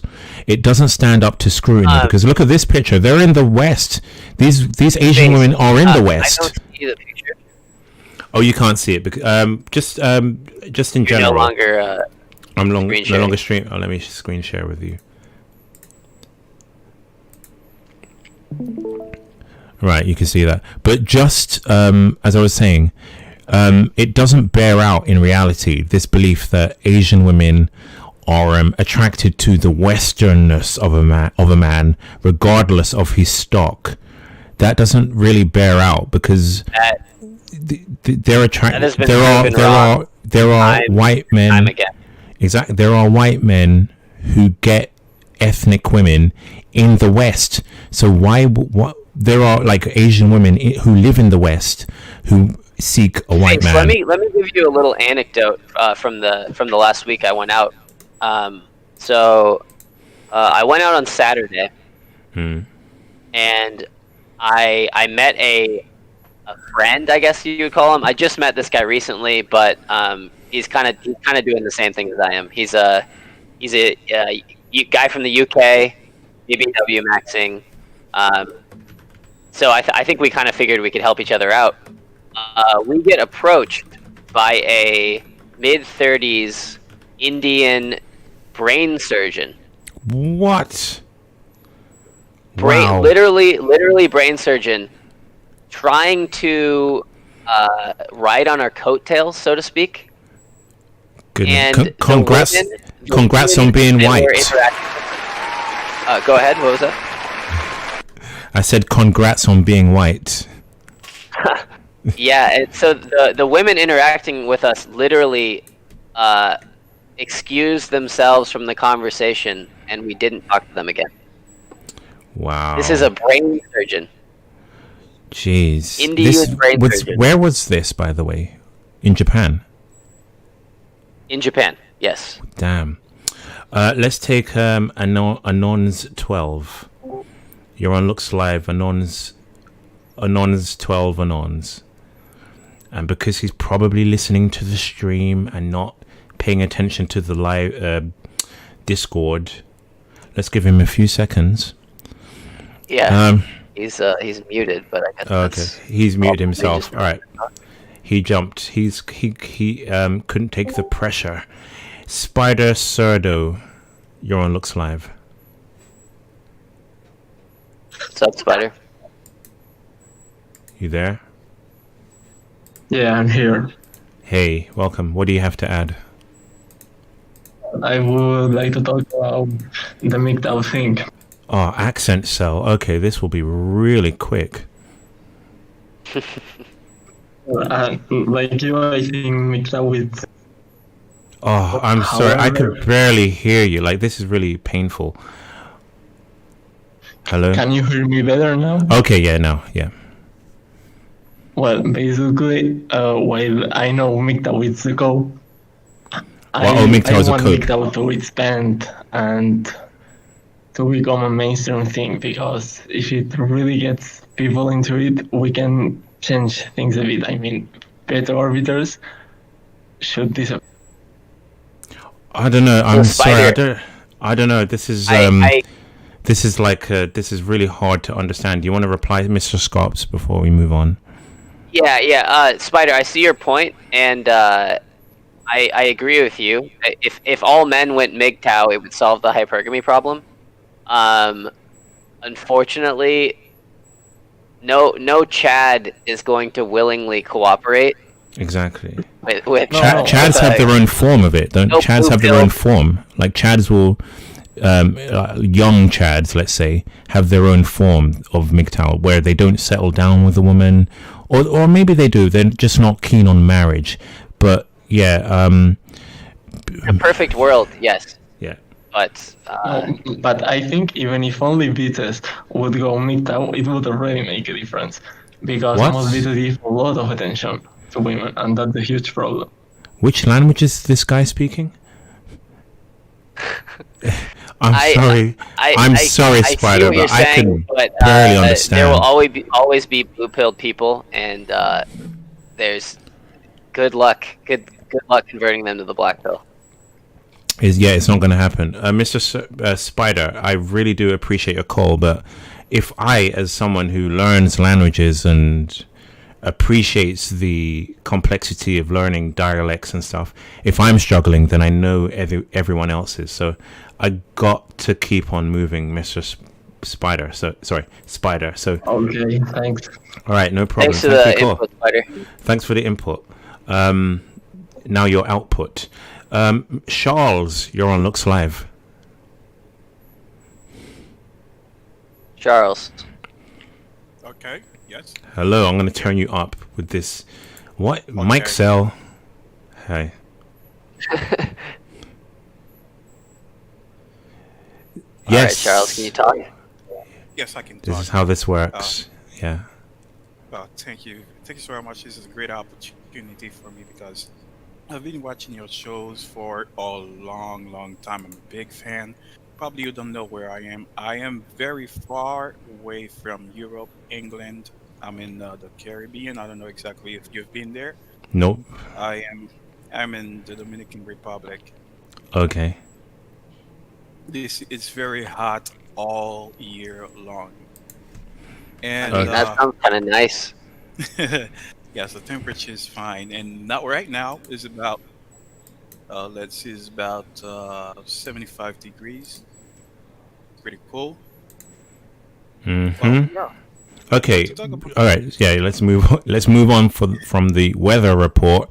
Let's go on to the female report. Like how what do you have to say about today's dating market and just be white theory, marriage, dating, etc.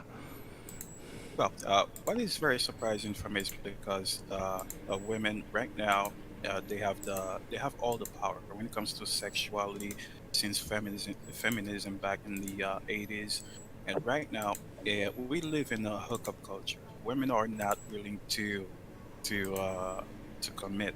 They don't want to be in a. They want to commit when they are around 40 or 40, 45 because they don't want to end up alone. So they want to.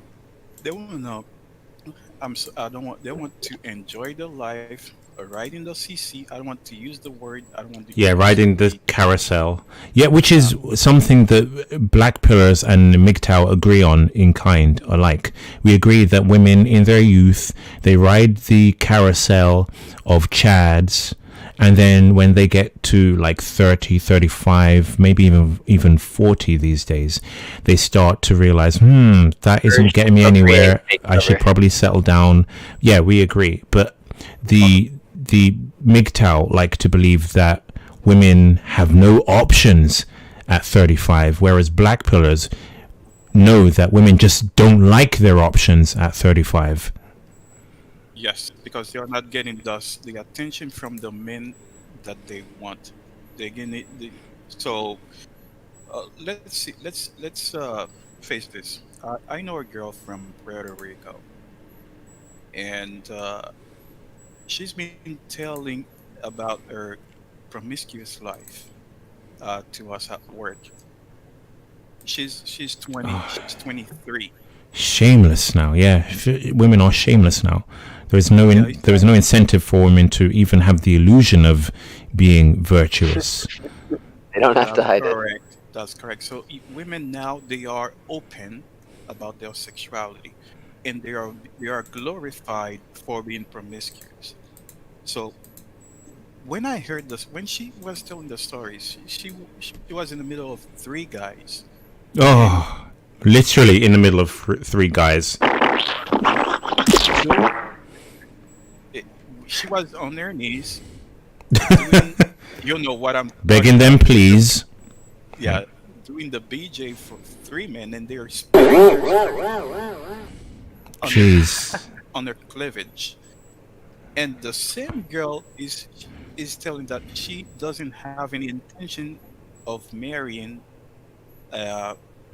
before 30.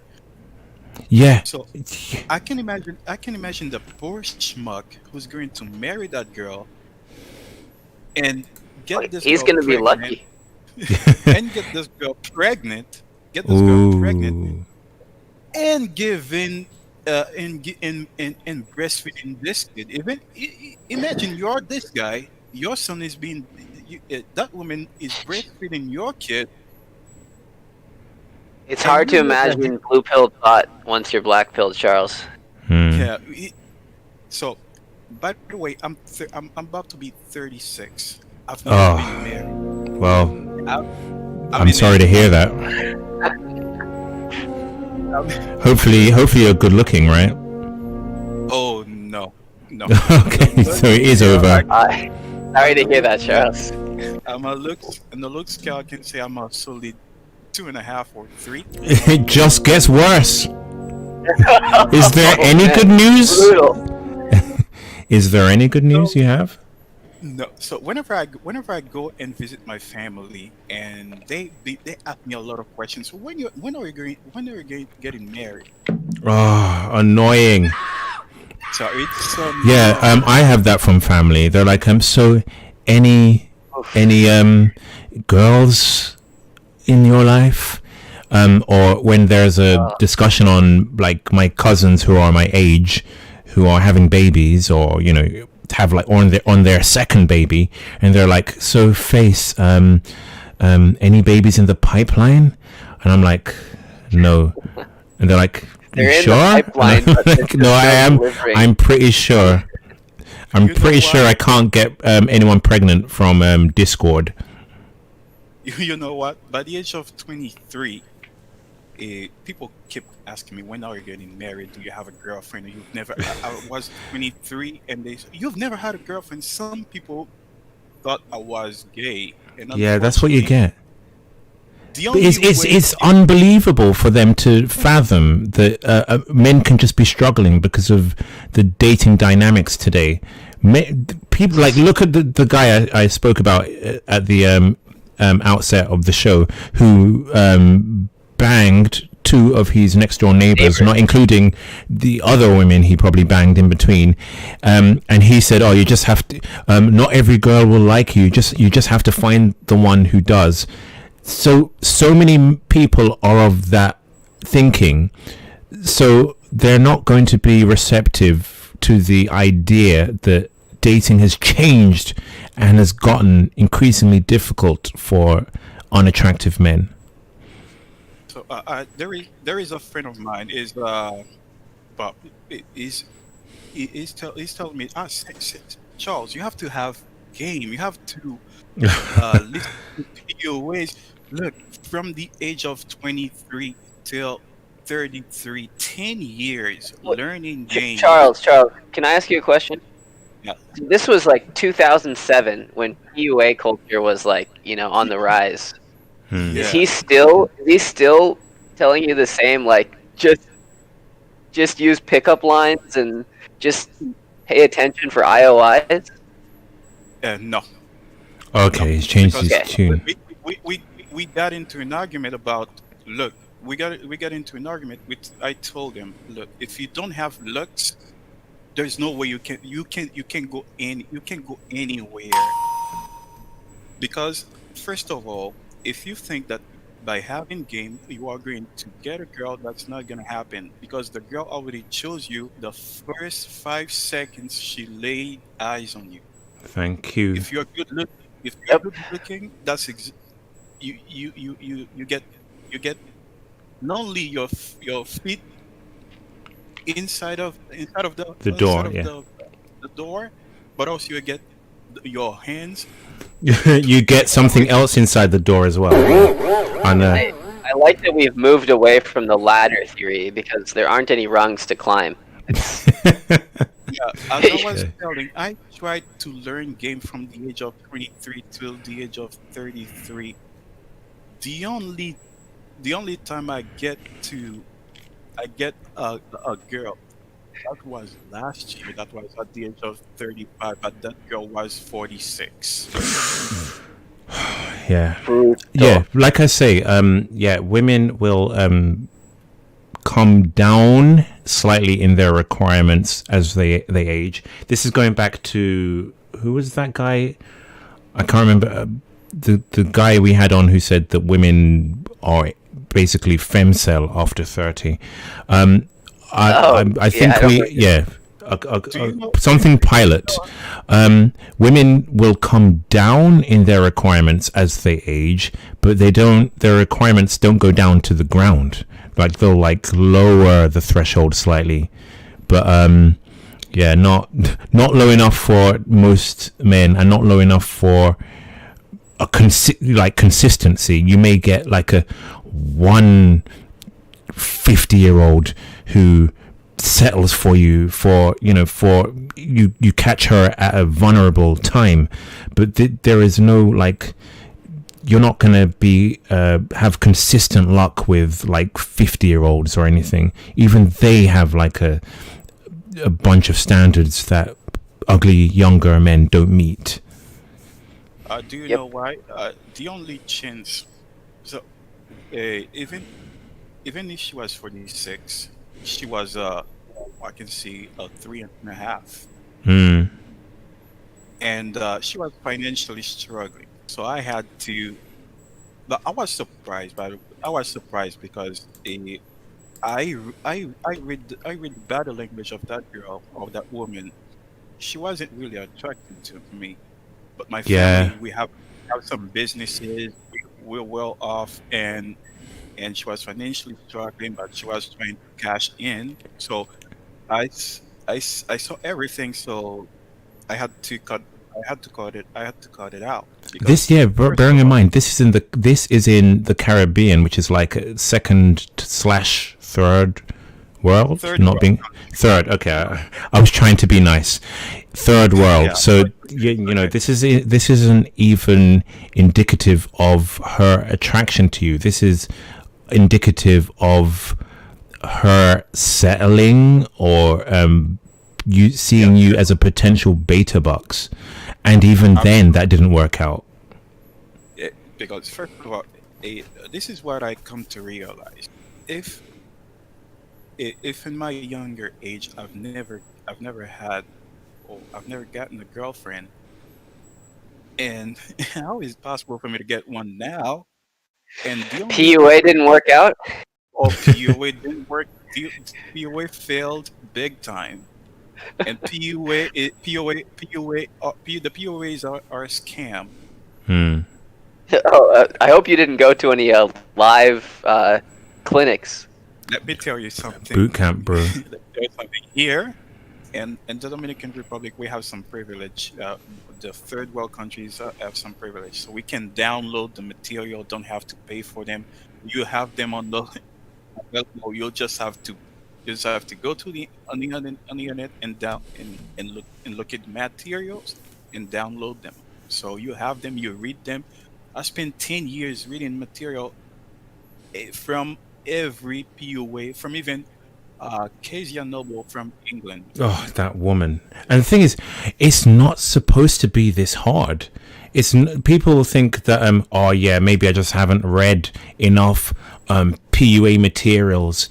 Dating is not supposed to be this hard. You're not supposed to be reading a 3 CD booklet and then moving on to 10 CD special from Real Social Dynamics and then a 10 books. You're not supposed to go through you're not supposed to have like a master's in women.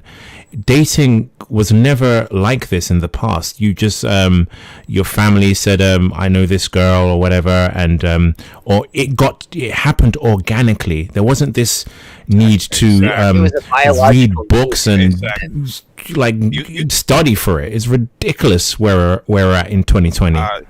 Yes, it's ridiculous. Imagine you can see the animal. This happens between them organically. There is no up. A male dog doesn't have to go to a PUA seminar to learn how to pick up a female dog. This happens organically. But when it comes to us human, there is something not going well for us. And on top of that, even if you are above average, I've seen this between 5 and 7. Most people that settle down are between 5 and 7, more or less 8. And even if the woman is a 6, the guy must be a 8. And still, the woman is married, but she's still available because she's trying to find out if she can do even better than an 8. Never settle. So Yeah. this is where the problem is. If the guy is a 8, the woman is a 6, and the woman gets the opportunity to have an affair with a 9 or a 10, she will not think about it. This is going to be a no-brainer for her. And in my country, this happens a lot. You see a guy who's a 9 and get a 6 pregnant, and the girl or the woman goes to her husband and have sex with him, and he get the guy erase the kid of the child. Oh yes, like basically, yeah. She knows deep down the baby is not her husband's, but we're, like I said, it's dating apocalypse. This is like we're at a crossroads. Yeah, I mean, lucky us. Lucky us, we're at a crossroads. We happened to be born in like the worst time to be a male, if you actually want a relationship. The worst time in human history. I mean, women have never been freer to access chads, online dating, social media. They've never had less reliance upon men because they have their own money. Like, there is very little incentive for a woman to associate with a man anymore, except for his looks. Absolutely. Yeah, and they've never had less negative impact socially from.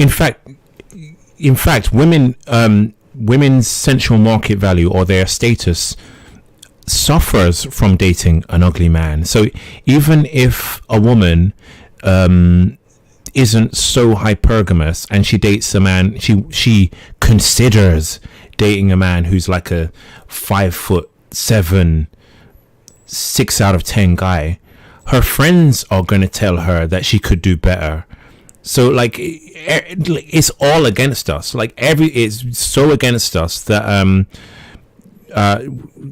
we're just at a point in time where something from outer space needs to hit us at like 1 billion miles per hour, and it needs to be like wide, like as wide as this earth, and it needs to just reset us. And do you know what's the outcome of all of this is? Yeah, I know the outcome. It's not good though. The society is broken. Yeah. Charles, I've got to keep on moving. So, thanks for your call. Okay, no problem. All right, talk to you soon. That's brutal, Charles. That was a good call. Let's see if we can get this guy on. JA, you're on. Looks live. He's listening to the stream. Still talking? Oh, shall I mute him? I'm gonna mute him. I'm gonna. He was here earlier, right? Yeah. He was the one not speaking to us. Let's see if he's ready. Oh, he is not ready. Let me get Anons 12 Anons. How you doing, Anons? Hey, Anons. Earth to Anons, 12 Anons. Man, hello. There's only one. Hey, you made it. Hey, hello. Very low. Let me turn you up. Hello. Hello. Can it? Yeah. Anons, you're on Looks Live. I have to go and put all of this Stella Artois in the toilet, and then I'll be back in about 30 seconds or so, okay? Okay. All right, so I'll leave you and Mr. Scops. Okay, back soon. All right. So, Anons, what brings you in? On a Sunday? What brings you to Looks Live? Oh, I've been following this side of YouTube for around 3 to 4 years now. Damn. And I've been following. OG. Yeah, I've been following Looks since his inception. I've been actually trying to reach him. You got in before I did. Oh, really? Wow. So, what got you into the black? Brain cells on Reddit was my entry. I like the memes. You're a Redditor, huh? Not a proud one, but yes. I never got into Reddit. Good for you. I wish I never did, but at least it led me here. Yeah, the only way I knew about Reddit was through the YouTube videos that people would make from Reddit posts. So those were. How did you find the black pill 4 years ago? Okay, so to talk about this would be to actually talk about like my life. So to give like a long story short, Yeah. I tried to message Face a while ago, around a year ago. I'm not sure if you remember this message, but I know that Face is black, right? Right, Face? Uh-huh. All right, so he's living, or at least he's now living, a very similar life to the life that I have lived. Right, so I guess in this lingo, you're gonna say the quote unquote ascendant. I tried to reach Face once. We had a short call on Discord, his old Discord before he made a new one. I'm here. Yeah, but he didn't want to talk. He didn't. I wanted to actually talk to him to see if it was really true what he was saying, because I do believe that insults exist, and they're getting more and more prevalent with each passing day. I mean, this is obvious. Yeah. The people who are in the know, right? But so what's your disagreement? I also believe now. Hello? What's your disagreement then? Well, I think I don't have any disagreement with you per se. I think pretty much with everything you say is spot on. But I think that some of the people who follow you, they're just not incels. They're not, and if they actually ascend, some of them could have. We are in agreement. I run an incelibate server, involuntary celibate server, and I, along with Fate, who's been on the stream before, we turn people away who we deem on incelibate. So we have people who will try to prove they're incel. Like, look at, here's a picture of me, I'm in celibate, and then we look at them and they're like a 6.5, and then they say they haven't approached a single woman. We've had that. When we turn those people away, we get more of those who we turn away than people who we accept. The reason why the server I run is so kind of small and niche is because we're not finding enough incelibates to join. We do have, to have someone in the server who's like a 6, who finds dating difficult, is an insult to the people who we have in the server. We have one person in the server who has cerebral palsy. We have one person in the server who has who is 5'2". So I'm not saying that you have to be majorly disadvantaged to get into the server, but it's an insult to accept some 6 who is going through a dry spell, who read up online that his jaw isn't forward advanced enough, and kind of reason that we're in the same category. No, we're not. So I do recognize that all men all men below like a 7, 8 are feeling the pinch of women's hypergamy. But yeah, there is definitely a subset of men who gravitate to the incelibate community, who could be dating women, or who could have some level of success. Yeah, and I personally think that for the majority of them, they're doing it just because they don't want to. They want to essentially forego the burnout performance. So they don't want to what? Sorry, they don't want to what? They want to forego the burnout performance. They want to make it so that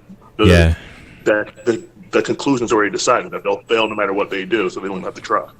Yeah, exactly. Right? They don't want to face failure. Yeah, exactly. Yeah, so same reason people don't approach. Yeah. Yeah. Mm-hmm. Yeah. So I wasn't raised from that mindset, so I don't even understand how that's like.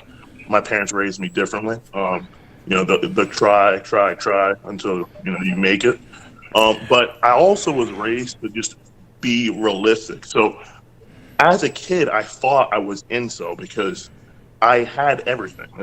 Besides my parents being rich, I was top of my class, top in sports, accepted to Ivy League schools, etc.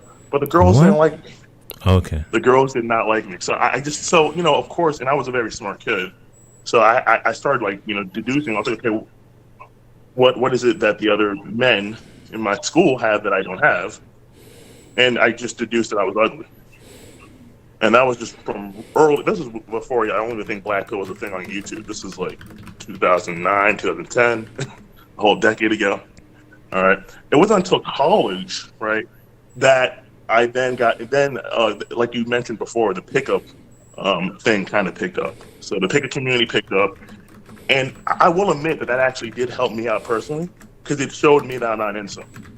Right, it put me out there, and then eventually I was able to see success, and I saw there was an insult, right? But it did show, right? Non, can I ask? Are you around the age of 30? Am I around the 8:30? What is that? Age. The age of 30. Oh, is that what you deduce from my voice? Yeah, we can go with that. Let's go with that.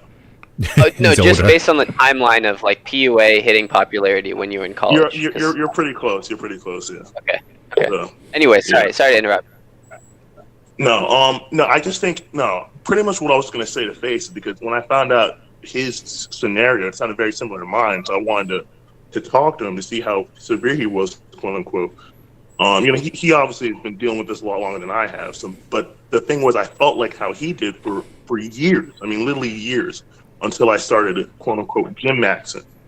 Right. Once I started, quote unquote, gym maxing, it was a night and day difference. And I told my sons about this too. I was like, you guys need to start lifting. Wait. What? You told what? Who? Oh, I told my siblings, not you. Oh, I thought you said your sons. I thought you said your sons. No, not my sons. No. Okay, I was about to. Reading. I thought this was going to take a really weird twist. No, okay, all right. That would be weird. That would be weird if I'm talking about my brothers. I told them when I saw the difference of the way that women treated me once I started lifting weights. Because one thing that I didn't lack, that I'm lucky about, that I found out about the black pill, was height. I'm not a short man. So when you're tall and you start to build muscle, you get a really large frame. Women tend to notice that. And so even if you're quote unquote, as long like Face, you told me you're taller than me. So when I found out, I'm like, okay, Face, he's. All right, I don't know how hideous you are, but I know you're taller than me. If you see my face, you would be when you watch like a charity ad and you see the Rwandans with the Rwandan baby with the fly on its face, and it's like just donate $5 per month, and you could feed Mchele. Okay, but let me ask you a question though. You have the same level of pity, but probably more disgust. Or if you're a woman, definitely disgust. Let me just break it down for you. I've been at the gym. I come out of the changing room, and just because my eyes are situated where they are on my head, I happened to be looking forward, and this mixed race woman, so it can't be it's not a race pill, it's a looks pill. She saw me look at her. She looked like she had trodden in some kind of dog matter. She was offended, she was angry, she was frustrated, and I almost walked home. I almost turned back to get my clothing and left, because if I'm causing that level of offense, remember, I'm not approaching her. If I'm causing offense by looking at a woman, then my face must be terrible. Yeah, I guess that probably has to be the case, because I know, and this brings back to kind of the just don't be white thing, because it's funny, we like to mention a lot of things, but people are very I can tell they're very protective about their race, about what's good and bad about their race. Like, for example, for black people, right, we don't want to suggest the idea, right, that maybe we might have lower IQs, right? We don't want to suggest that. We don't want to suggest it, but sometimes it might be. We don't want to suggest it, but sometimes it might be true. Yeah, exactly. But the point is, if we say, okay, black people are the most athletic, they're the most physically dominant, everyone accepts that. No question asked. Yeah. Right. So it just goes to. So it's all about political correctness at the end of the day, because we know that when it comes to physical feats or whatever, black people tend to be the most. We have the highest fast twitching muscles. So when we say that we can be dominant in one area, but we can't be dominant in another, that's when people start.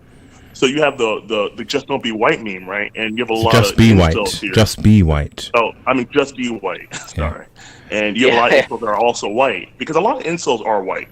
At least the ones that I know in real life, they tend to either be Indian, white, on the short end, etc. Black men's biggest ace up our sleeve is masculinity. I'll definitely agree that maybe our faces aren't the best, but like gym selling and like acting like a low triad, like acting in a dark. Sorry, is it dark triad? Yeah, dark triad kind of way. Triad. Yeah. So what did I say? You said low triad. Low triad. So I'm thinking of low IQ again. What? Yeah. Tell us more about what low triad is. Dark triad way. That is our biggest. But the thing is, it's very hard if you given like a black 26-year-old or a black 30-year-old who's grown up as an incelibate. It's very hard for him to embody this dark triad mentality. See, when he's you can't change your personality 180 degrees overnight. I feel like I did that personally, so I think it is tough, but I think you definitely can do it. It's just about who you surround yourself with. Yeah, okay. I guess so. But if you're of a certain disposition, behavior, you're probably not going to fall into a crowd that's antithetical to how you spent like the last 15 years, 20 years of your life. So you're not going to fit into that crowd. They're not going to accept you. That's what I did. I literally did that. And that's a great thing about being human as opposed to any other species. We're able to read and learn more about ourselves and do things that we wouldn't typically do to help better ourselves. So I do agree with you that you're typically right, that someone who's raised in the nerd, like if they're raised with nerds, they're not going to know what it's like to be a rugged tier male, because most of the men that are already rugged at that point, they're going to reject them. They're going to reject them. So you're absolutely right about that. But you can, quote unquote, fake it till you make it. Especially you can fake it, but I'm not sure about making it. Okay, I mean, sometimes someone will try you, and then that's when you have to, quote unquote, make it. At that point, you have to make it or be defrauded.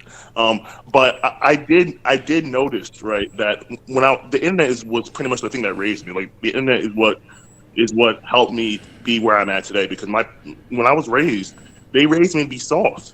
And so while I was great at school, and I thank my parents for that, my parents pretty much raised me to do absolutely nothing if someone does something to you.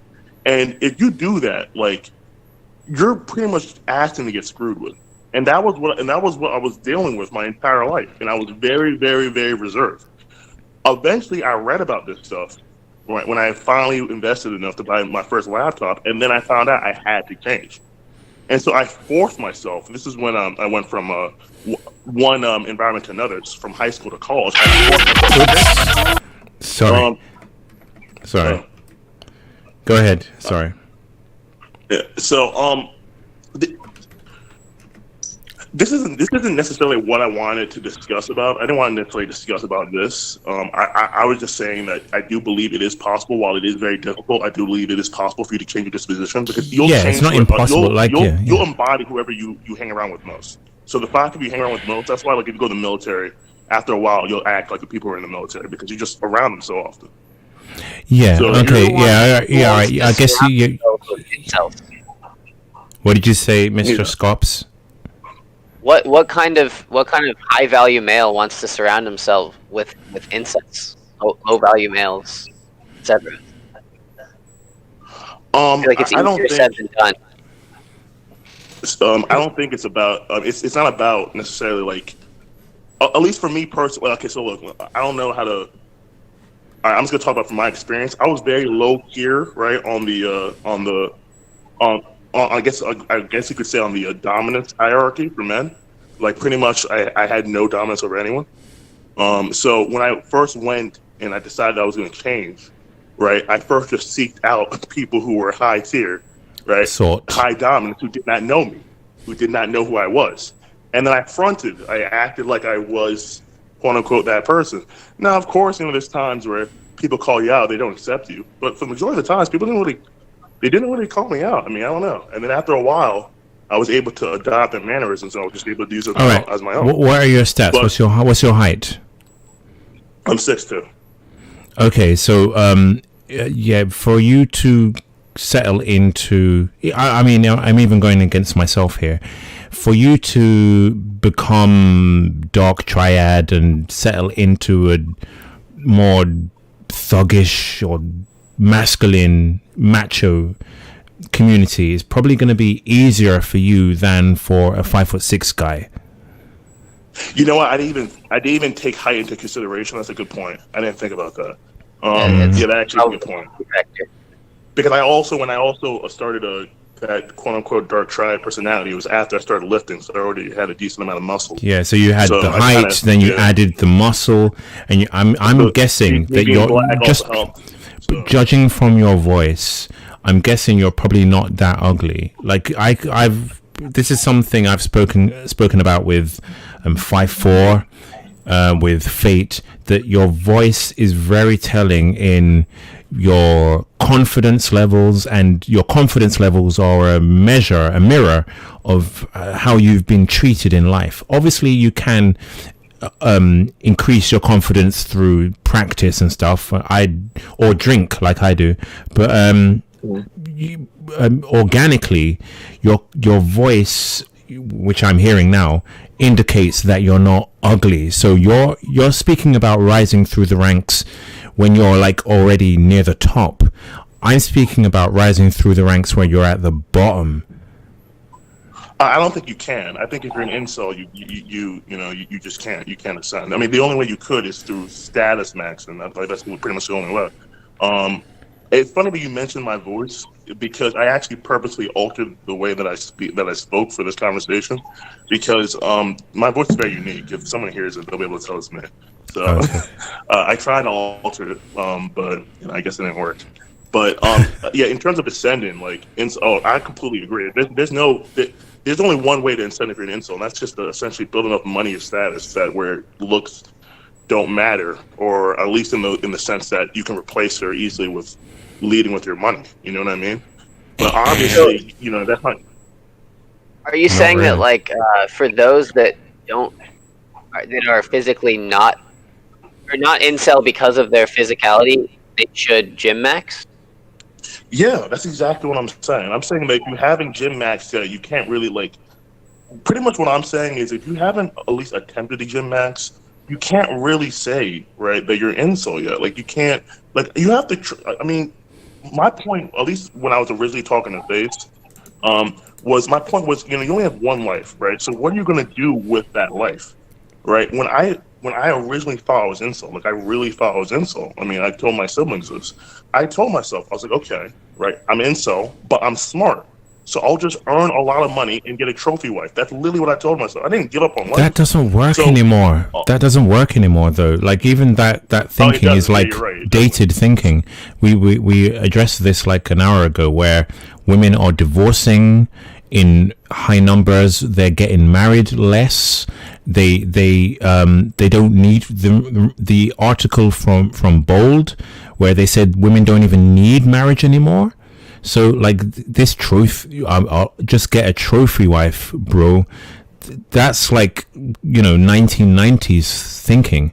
In 2020, men are struggling to get a text. I completely agree with that, and that was what I was thinking at the time, a decade plus ago, when I was realizing I was quote unquote ugly. I don't think that now, obviously.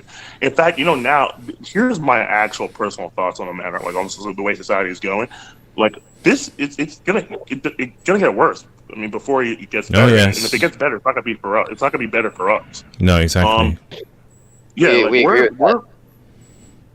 We're screwed. I mean, that's literally what it is. It's screwed. over. We've allowed women now, because women, they have to deal. They have to.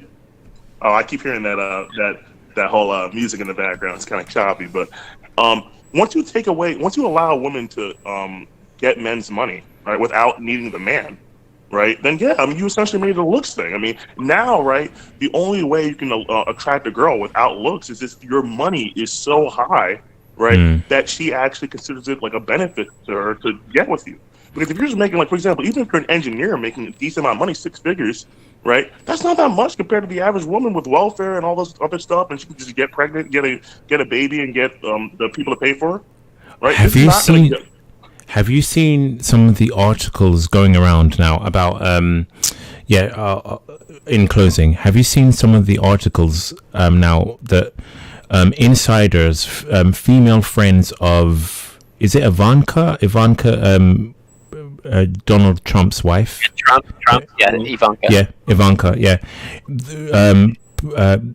Women who knew her are saying that she never really liked him, and she kind of gritted her teeth when intimacy times happened, and now that he's lost the presidency, this is like a huge L. This is like him losing a boxing match. If you know anything about women who witness their boyfriend being beaten up and they lose attraction, this is like this on a world scale. So this whole notion of a trophy wife not really happening, money maxing, gold digging, like gold digging. Let me just preface this. I didn't mean that actually could happen today. I was saying that what I thought at the time. I mean, today, at this point, I've given up on women personally. I mean, if they come, they come. But, I think, I'm just getting ready for the quote unquote end times, because that's really what we should be preparing for. Unfortunately, we're seeing we're being born, right, at the end of society. That's what it is. And we have no control. We have nothing. There's nothing we can do. All we can do is just watch and I guess enjoy the decline. And that's what's sad about it. It's and I do agree with you guys. When you guys talk about MGTOW and cope, I am fairly involved in the MGTOW community, and you're absolutely right with them coping. I mean, when they say when Better Bachelor says that men are winning because they're not marrying, it's like, yeah, but the men would want to marry, like, you know what I mean? They're not given an option because the women don't see them as options. And I really started to get the black pill when Tinder was a thing, and I saw the difference between the matches between me and my friends, like my friends, their matches and my matches. That's when I was like, okay, this is like serious. That can be painful when you see that for the first time. Right, it is super painful.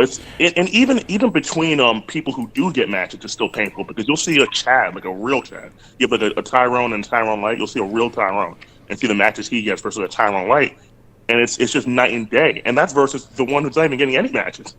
Exactly. So so it's gonna get worse before it gets better. There's absolutely. I mean, at this point, if I was an incel, right, and I knew, and I was confirmed incel, like at this point. I mean, and even if I'm not focused on women. I mean, I'm focusing on getting my bread up. And I would believe moving is a good option. It is a viable option depending on what you want to do. I wish you had mentioned that about 10 minutes ago because I have to go. But like, I guess we'll come back to location maxing, geo maxing. Have you, really quickly, have you considered moving location to get to improve your chances of a woman?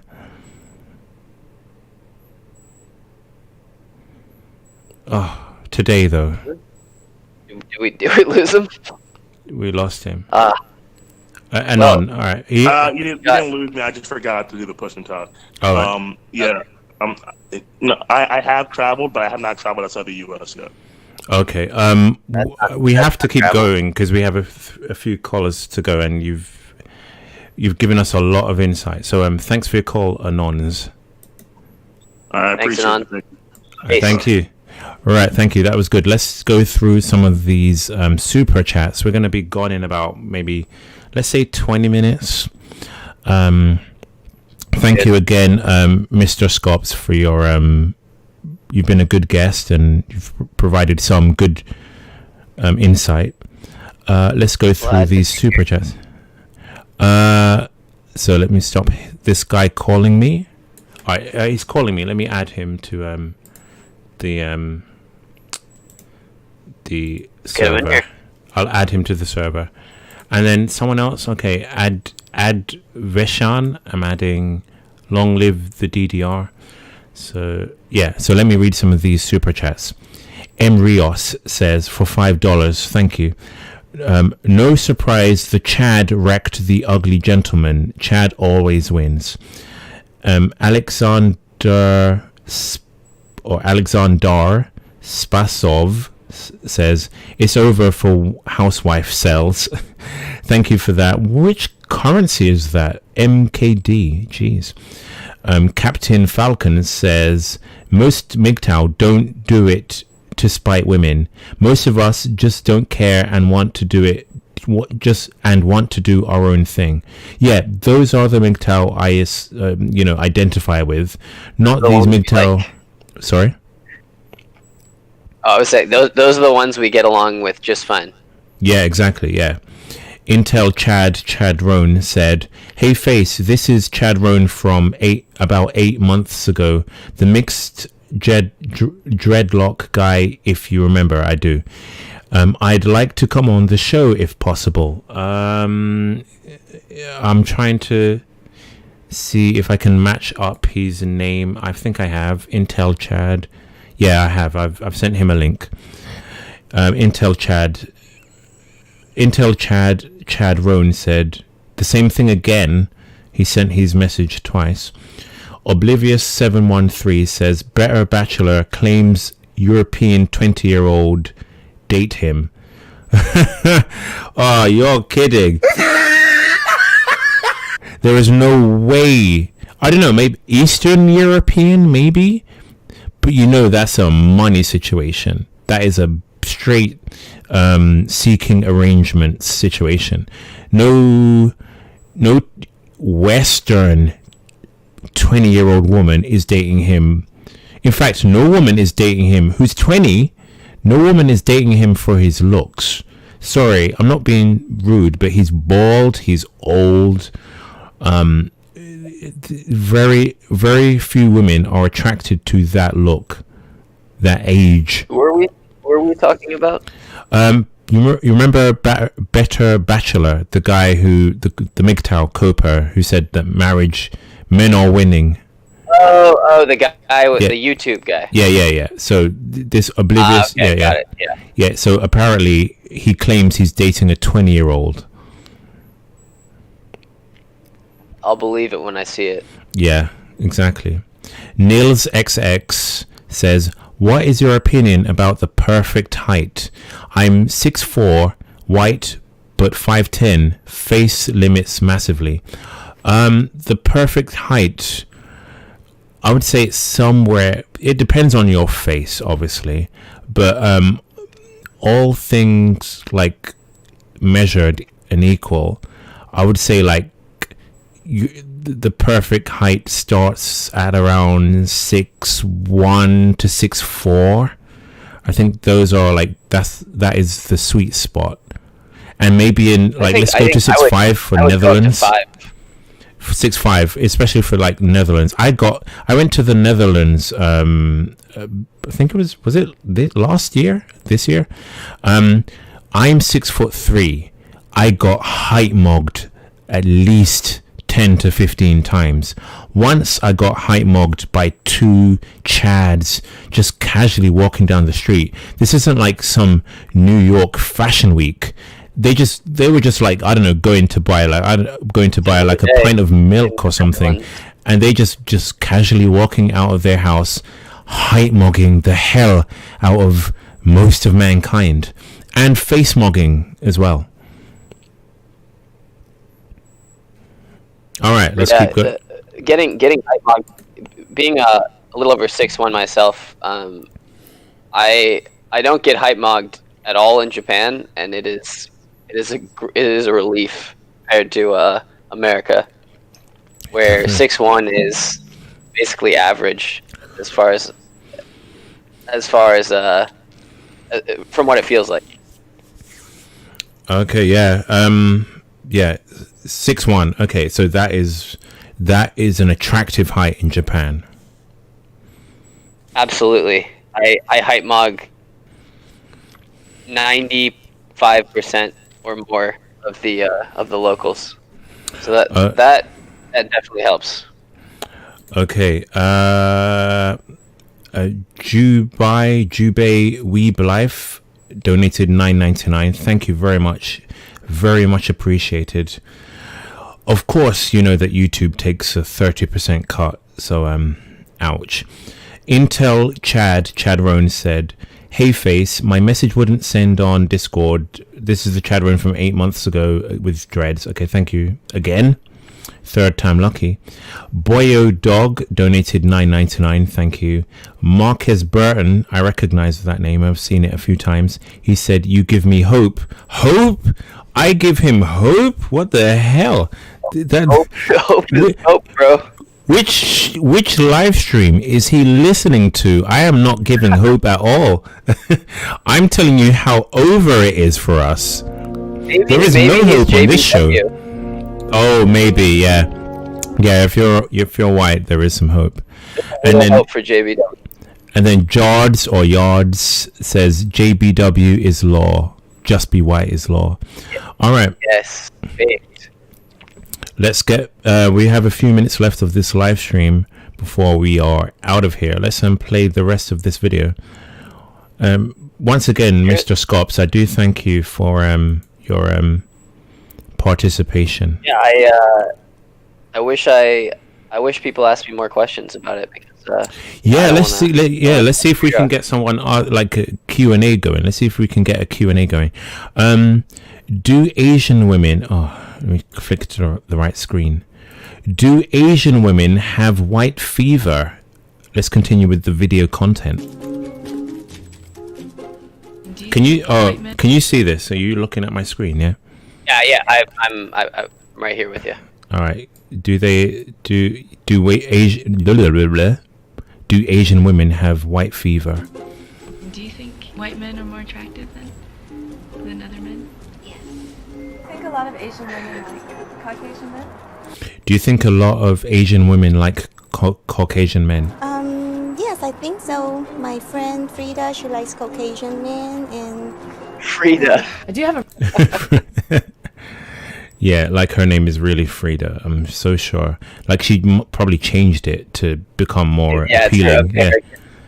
Yeah, whatever. Her alter ego. Yeah. That's their name. Let's see what this woman has to say. Let me go back because I spoke a bit over it. Yeah. I do have a preference for Caucasian men. I do have a preference. I do have a preference for Caucasian men. This woman, oh my gosh, I've seen this clip before. This is if you're an Asian man, you may want to press the mute button on your device right now because trigger warning. Yeah, exactly. Ooh, and then she from what I remember, she dresses it up like in a neat bow of Soften the blow? Yeah, soften the blow. She dresses it up in a altruistic neat package, but then that almost makes when pressed further, yeah. Okay, let's hear what this roasty has to say. And what are the things that you find attractive in it? The volume's really bad. This is from PBS, by the way. This is from PBS of America. And the audio is terrible. Do you have a preference for Caucasian men? And what are the things that you find attractive in a white guy? I don't know. Maybe just like confidence. Did you see that micro expression?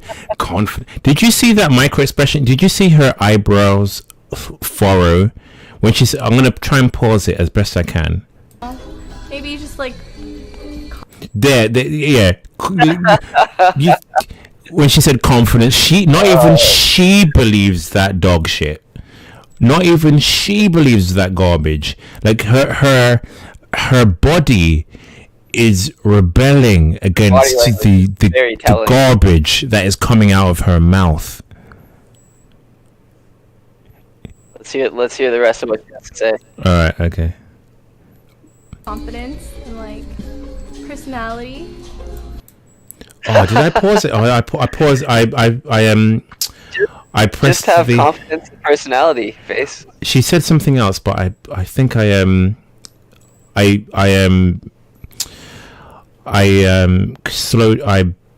faded to black the video content too early because I was in a rush. So let me see if we still hear the audio. So let's see if we can still hear her. Confidence and like personality and looks. There you go. And looks. There it is. There it is. Notice how she waited to the last moment to say looks, as if like she was...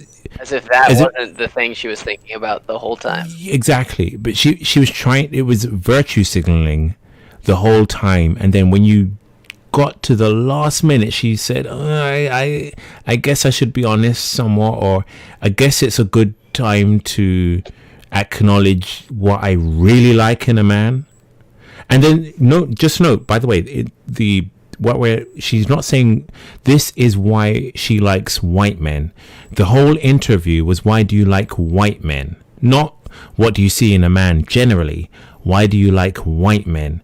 So looks are the issue. Looks are the factor of why she likes white men. So this isn't a question of why she likes Western men. This is why she likes white men. Yep. There's no denying what's on her mind. At least the other women that came before her just came out and said it. But, yeah. It's clear what she wanted to say. Oh, by the way, I just clicked on something by accident. Black pill makes life predictable. So this girl has like hideous birthmarks. Oh my gosh. Is that? That's actually real life. This is actually a real human. Now, on a scale of 1 to 10, how incel do you think she is? How incelibate do you think she is? Like 10 being 10 being incelibate, let's say 10 being incelibate, 1 being I would date say worthy.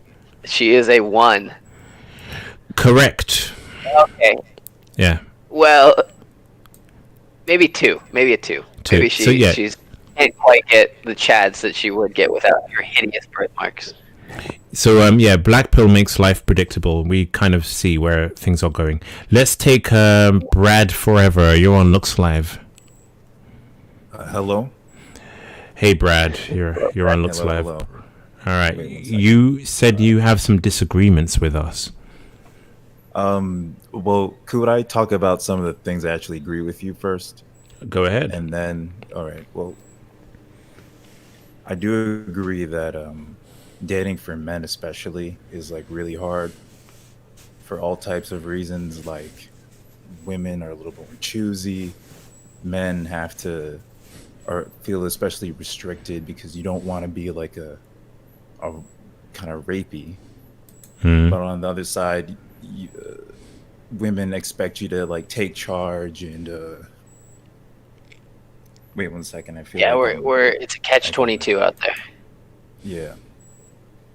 So I guess I just wanted to say that like that's kind of true, but I also feel like the whole like hypergamey thing is a little bit unsubstantiated. Oh, you're trying to say that women don't prefer men who are higher status, who have more, who earn more, who are taller, who are have more fighting prowess, who have more social standing, all of these things. You're trying to say that women don't want to date up in various different aspects? So I disagree with that in like a couple points. Well, I'll say this. I agree with one thing. Yes, women like men who are attractive, but men like women who are attractive, you know, like it's just I agree. But men's standards are lower. Men's standard for what they deem attractive is really low because men have high testosterone and men are basically thirsty, desperate for a woman. So men will men look at a woman in terms of the traits they see in her that they like. Men will look at like an ugly woman and say, well, she has nice hair and she's a Christian and she treats me well and she hasn't really she hasn't thrown a milkshake at me. Whereas women will look at a man in terms of, well, he lives with his parents. How the hell am I gonna? How can I deal with that? And he doesn't drive a car. How can I? Oh my God! How can I deal with that? And he's balding, and I don't like that. And they just look at disqualifiers. They look at disqualifiers. Men look at yeah. I understand that, like definitely women these days are like super fucking like choosy, and they say like, oh, they have to have like this amount of money, they have to have the car, that XYZ. But there are definitely women who don't need that. There are definitely women who specifically go for men who have like none of those things, but they'll get with them because they have like confidence, or they make up with their personality or looks. Like, Brad, what do you think these men look like? Can you? There's some of them are ugly as fuck. Trust can me. you? Can you tell me the planet these women are on? Because it's not Earth. I mean, you could laugh, but by the way, how much time do you have? I know that someone was saying how like this is kind of running long. I don't want to take too much of your time. All right, like just jump to the facts, baby. Like if you can give us some stats or something that proves us wrong. The thing is, we want to be wrong. So if you can say, look, here's this statistic, and here's this bunch of anecdotes that go in the favor of this statistic, like just lay the proof on us, and then I would be happy to say I'm wrong. So I guess one tenet of like the whole like incel ideology is the idea that you got like the you got the Chads, and then you got the beta bucks or whatever. With that, one issue with that I kind of disagree with is one data point that people usually point out is the idea of divorce rates. And the idea that a lot of times divorces are not only very high these days, but also initiated by women mostly. 80%. Yeah. Go on. 70 to 80%. Yes. Well, you would think that like, oh, wow, it's obviously women getting with these low quality men just for their money, then separating from them and just living off of the child support.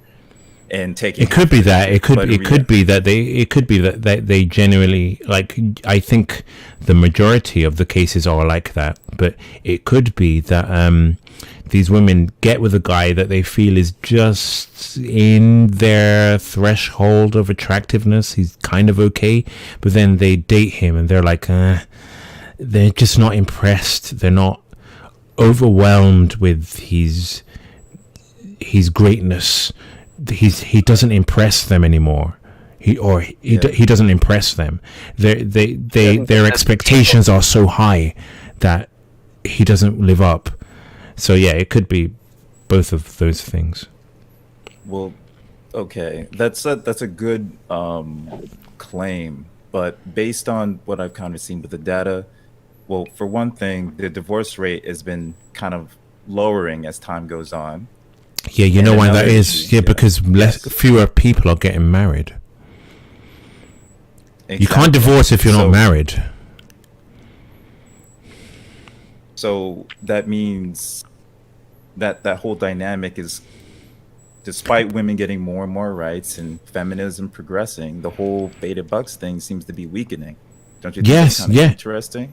No, it goes straight into the black pill that women don't need men anymore.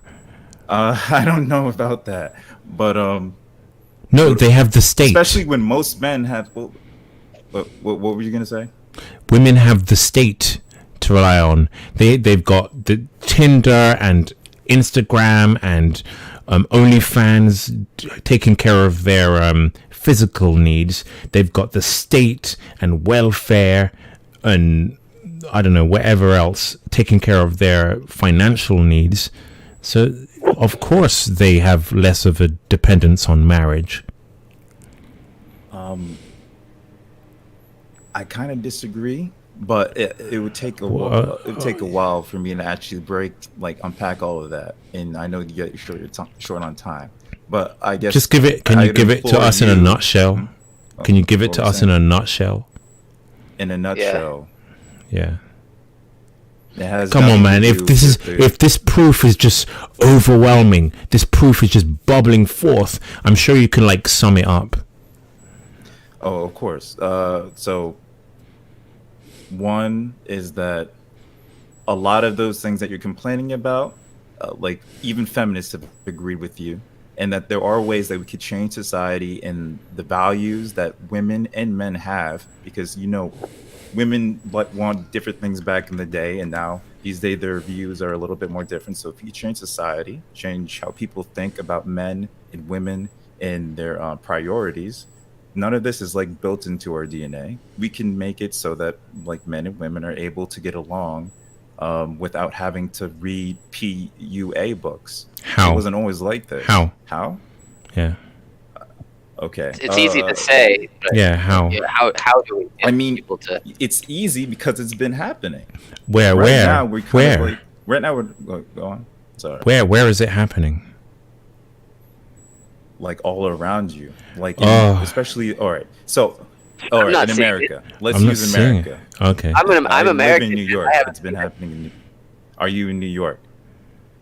No. All right. So in New York City, you got like more conservative, more moderate and more progressive girls. The more progressive women are, the less often do they end up wanting like those more like traditional men. They're more independent, so they don't mind having like guys who have a little bit less if they make it up with the personality or by looking good. There's a diversity of like people, and depending on what you have, I'm pretty sure you could find someone who's willing to value for that. And as things go on, more progressive. Like a lot of these problems that you guys complain about will become less important. Did you just give me the meme I said at the outset, or you could just find a girl if you just look hard enough? Okay.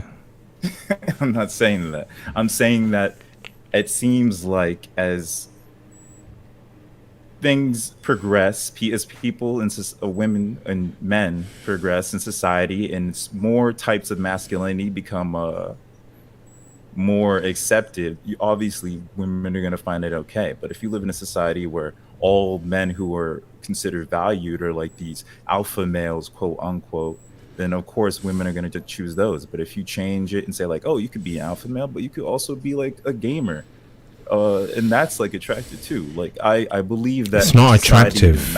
It's not attractive. It's not something we can change. Yes, it is something you could change, but it would take it because it has been changing. It's really hard because humans are very temporal people. We think that like our society, everything around us is going to be the same forever, and that it was always like that. But in reality, things are going to change. Don't worry about it. Okay. In closing, what do you have to say? I'm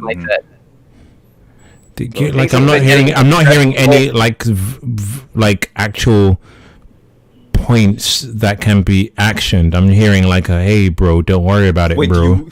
All right, do you want something specific you could like? Yes, an ugly guy incelibate, what can he do to benefit from today's society? You have to be confident. You have to not you laugh, but it's better than just wallowing in. Okay, all right. Confidence. Okay, I'm confident. Frame cell. What next? I'm confident and I'm ugly. What's next? You gotta actually have hobbies. Make sure that. Okay, I have hobbies. I'm ugly. I'm 5'6". What's next? Wait, what do you mean by ugly? I feel like that's kind of a loaded term. I'm below average looking. I'm 5'6". I'm a frame cell. I have confidence. What next? Negative cancel tilt. Yeah. Negative. Bro, what does that even mean? You droopy eyes. Droopy eyes. So what's next? Droopy eyes. Yeah. Okay. So I feel like that's not relevant. All right. So really irrelevant. Look. Like obviously, looks do matter, and it will make it harder for you. But it does not like mean that it's impossible. And I understand that it's no one's saying it's impossible. You can land on the moon, but it's very unlikely you will. It's very unlikely you will build an aircraft to land on the moon, but it's possible you can build one. So there's two different. Those are completely different magnitudes of like impossibility.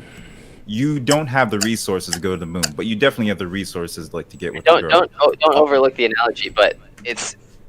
Or don't look into the analogy too much, but it's very, very difficult. You're making it sound like, oh, it's a little bit of effort and some confidence. Any ugly guy can move to New York and success and get a. And he hasn't even proven that New York is different. He just said, "Hey, bro, I'm in New York, bro. Trust me, bro. I know a guy, bro." Oh my God. That's your evidence. Your evidence is I know a guy, or I feel like that. Your evidence is I feel like. No. I have like studies on me, but I need that. Oh, you forgot them. Hey, if you have another call in, I'll be prepared. Trust me. You're welcome to call back with the studies. Post them to me. Email them to me. I'll pour over them with my disgusting eye area, and I'll look at them and I'll see if I can debunk them, and then we'll have a discussion on stream. But you're just not bringing any evidence to the table. You're just saying it feels like men can overcome, which is it's all good. It's all like it feels good. It feels good. It feels good that just well. But it just so happens that. Anyway, Brad forever. This call cannot last forever. What? Why, when I was talking about this, like everyone just seems to call me like a delusional and just attack me with like this hardcore? Because our life experience goes against your just world fallacy. I guess. Yeah, sure. Exactly. Trust me. I don't want to be right. No black pillar who's sub 5, who's ugly, wants to be right about this. We've just had an overwhelming supply of evidence that backs us up, but we don't want to be right. So if you have any evidence, then come back. You're welcome. Also, I'm not a normie. Alrighty. Yeah, I'll definitely be back. Have a good one. All right, thank you. He's gone. He's out of here. Let's see if I can. Let's get Shiggy Wiggy on. Shiggy Wiggy, you're on Looks Live. Shiggy Wiggy. 131112121. I'm gonna turn you up. Everyone is a mic cell here. Good. I'm gonna turn you up. What's good? Nothing. Nothing else. Nothing is good. Sounds like me. Everything is bad. Or I didn't. Everything is terrible. Yeah. So, do you want to talk about JBW or Yeah. I would prefer that. Yeah. Absolutely. Yeah. Intel Chad. I've invited him. Yeah. Go ahead. Yeah. So I guess I'll talk a little bit about my JBW experience. So I don't know if you can tell from my accent, but I'm curry cell, right?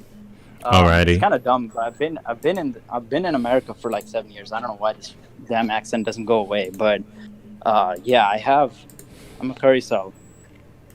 Brutal. And basically, never really any sort of attention. Tried Tinder, total flop. And I'm almost 21, so it's like at this point I'm starting to think it's a little bit over. It's just a little bit. Wait, 21. 21. Yeah. Not really. It depends on your looks, but 21, you're in a good place.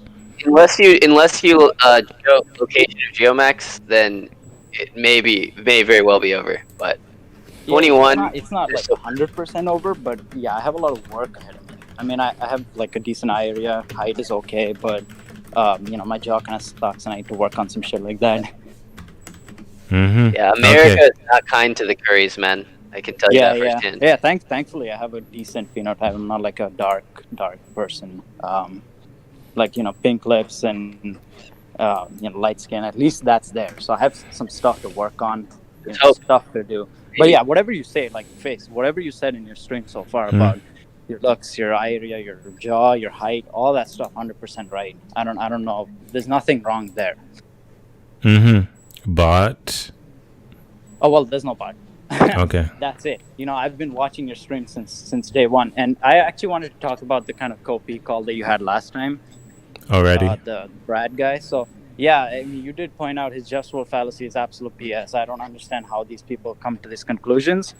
But yeah, I mean, what you said before, I think another thing you could have kind of brought up in that call, I guess, a little bit more ammunition against these blue pill kind of wannabe red pill guys. Could be that you bring up like you should try to bring up your life experiences a little bit, and also try to bring up more specifics about like the looks pill in general, because you just said like negative cancel tilt, but obviously he's not going to know what that means. Yeah, I mean, you broke it down for him. Yeah, but I said droopy eye, but he seemed as if he was not going to be open to his mind. His mind was already made up. So ideally, the only way of getting through to him is for him to provide his quote unquote evidence, and then we can debunk his evidence. There is none, but we can debunk it as best we can. There never is evidence with these people. Like they're always their evidence. Their evidence is always I know a guy. Exactly. Their evidence is always I know a guy. Well, if you 30,000 incelibates on your incelibate forum believe that women want only the best looking guy, how comes I know a guy? How comes I know a guy? We have statistics, and they just get mad about it. They do. Well, no one likes being put into a corner, basically. All right, we're getting close to the end of the show, so be really quick. Folks, actually. But yeah, so you said you're a Geomaxer as a white guy. I want to kind of get your perspective as to why you chose Japan. Because for me, when I look at Asian women, they're one of the least attractive girls to go after. I'm just trying to get your perspective as did you just go in for anything is better than nothing type of thing? So if we're talking about curries, Asian curries, then I agree with you. There's some of the most attractive women. Yeah, I agree. But I think when you look at Koreans and Japanese in particular, by many people agree that they're some of the most attractive women in the world. Huh, that's interesting, because whenever I look at their side profile, it always looks like they have some satellite dish, no maxilla looking. I mean, I've seen the memes, but trust me, when you see them in person, the average, I don't know if it's that everybody wears makeup here, but the average girl is at least twice as attractive here. At least the ones that are. I think they definitely have an edge over the Southeast ones, for sure. There's no question. At least they have like the skin tone and take care of themselves. I mean, you're in America, right? I mean, it's the average woman there is not exactly the most presentable. Oh yeah, there's no light in front of the tunnel. Even after I ascend, there's not like some sort of Giga Stacy I'm looking forward to here. But I mean, some people are, obviously we all have our own types. I personally, I think Asian women are as attractive, if not more than white women. Okay. Yeah, I mean, I feel like that's just a personal preference thing. You know, with men, it's the higher testosterone allows us to be more open, it looks like. Yeah. So, I mean, for you, if you want a Geomax, I would say go where you find the women attractive. So, South America. I find my Africa, type is Hispanic, you do you. Or even my own race, I prefer, rather than like pasty white type thing. Yeah. And I think also, if assuming you said you were curry, so go somewhere that curries are regarded favorably. Where the hell is that's that? gonna be my own country. Where's that? Or where is? I can't tell you where that is, but I can tell you where some places are worse than others. Yeah, I know. Yeah, for sure. Asia's gonna be harsh. Like China and Japan and stuff like that's gonna be harsh. I wouldn't recommend Japan to you. Yeah. Yeah, for sure. Yeah, those women are unapologetically white worshipping. Okay. That is fact. Got to keep it moving. So Shiggy Wiggy, thanks for your call. Yep. All right. See ya. Thanks, babe. See ya. Thank you. Hey, good chat with you. Take it easy. I wish I could. I spent too long on the first callers, so the last few are going to be really quick. High IQ. All right, so let's go through these super chats. Aibo or Aiebo, I never know how to pronounce this. For €10, thank you. He said, most guys on your pictures look average, but how can such a guy keep a better looking foreign Asian girl when he brings her over? Money, status, and mixed children? Please give me your opinions, TX. Thanks. So that's for you. How can a white guy keep this woman when he brings her over to the West? You know, people actually bring this one up with me a lot. Like, what's your end game? So, say I were to bring back a very attractive Japanese wife to the States. Wait, you broke up. Say that again. You broke up. Oh, sorry. Okay, so say I were to bring back an attractive Japanese wife to the States. I Bring would back a what? First thing I would not do is move to a big city. Okay. So, you're already every day you bring your wife out in public is you're risking her seeing Chad and completely losing interest in you. So obviously it's not as easy as bringing her back and living the life of your dreams. It's still something you have to be careful, not introduce her to too many other men. But this is going to be a problem with if anybody's dating up, so to speak. Then you're always going to have to worry about so what her did being you stolen do away. in your relationships with these Asian women? What have you done, or have you had the chance to bring them back yet, or what? So a lot of people ask, like, do I want to live in Japan forever, or do I want to move back? And for me, I don't want to live in Japan forever. I think the quality of life for someone who's natively American, I worded that weird, someone who was born in America, Yeah. is going to be a lot higher. So the end game, if all goes well, is maybe to bring back a higher quality girl than I could ever get in the States. So bring her back and then move to like the countryside, a farm. Yeah. So that might be the highest chance of success, long-term success, or at least suburbs. Yeah. Let me read some of these super chats. But I think, okay. So that was the answer, I guess. Bend Over said, most tall white guys I know that went to Japan or Korea failed. They are not accepting of foreigners. You would be a fetish doomed to failure. I can't speak for your tall white friends, but I've seen no instance of failure except in basically autistic men. So if all of your friends are autistic and failed to properly use dating apps and actually talk to these women, maybe they went to the wrong city. But you can't fail in Tokyo. I don't know what your friends did wrong. For fashion, it would definitely, they would hold that against you. So, I mean, you need to be meeting bare minimum expectations for grooming and whatnot. Yeah. So I think your friends needed a consulting before deciding it was over. Okie dokie. Let's keep moving. Bendover said again for $10. Thank you. He said, the distance between men and women is actually increasing. The divorce rate is going down because the only time a woman will marry a man now is if that guy is top tier. Marriage is beneficial for men.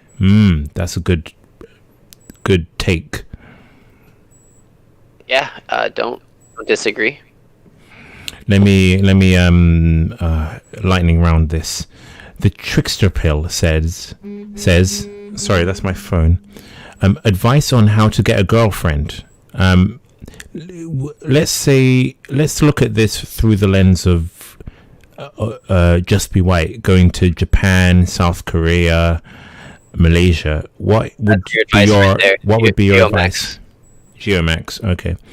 Advice on how to get a girlfriend. Well, that's the whole aspect of this channel of the black pill. The advice Whatever is you're be doing, good looking. change it completely. Yeah, be good looking. Be tall, be good looking.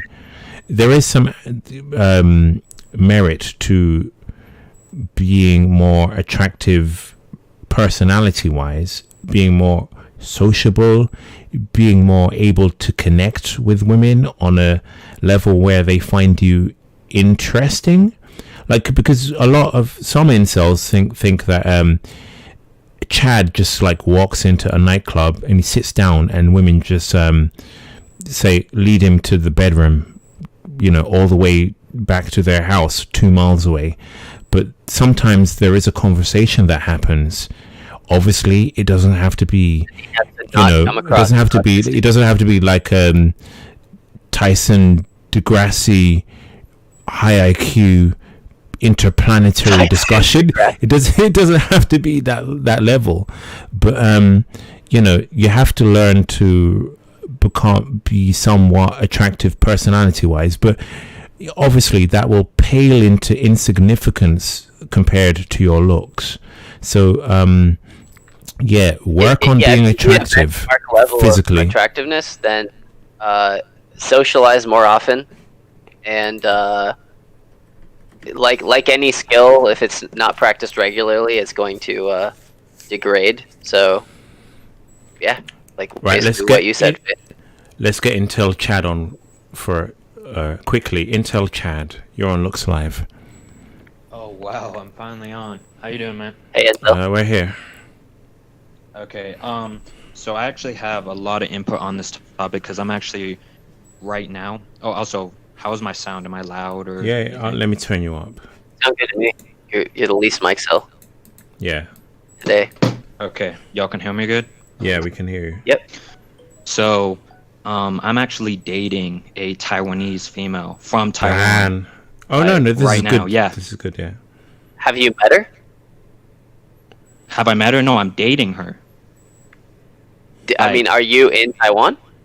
No, I'm not in Taiwan. I'm in America, but and also I'm black too, so it's kind of funny. But no, so she's from Taiwan. Like she's only been here a couple years.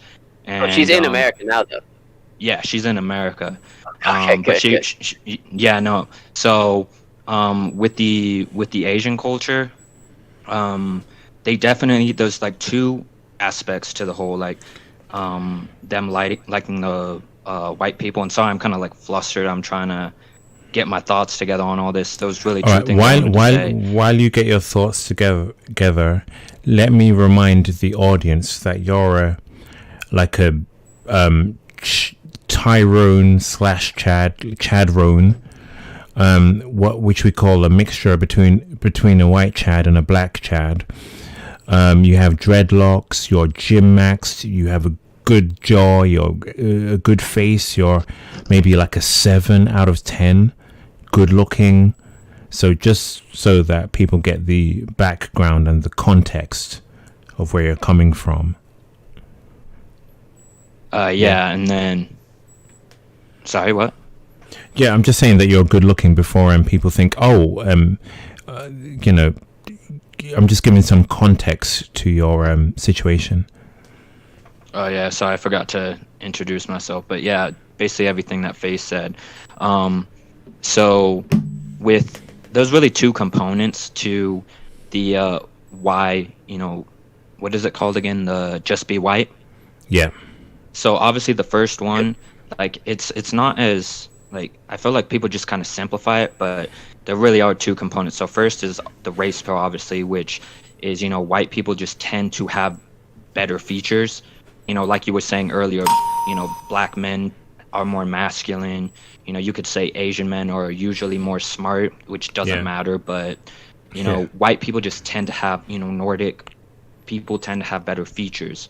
But the other part that I really want to put in there, and this is where this kind of goes outside of the black pill, and this is something that is never really talked about, and I call it, I just made it up, it's called the culture pill, which is like a lot of, not all, but I'm saying a big amount of the attractiveness, and this is, mind you, I'm dating a Taiwanese, and she's actually, the funny thing is she in the US? Is she in the US?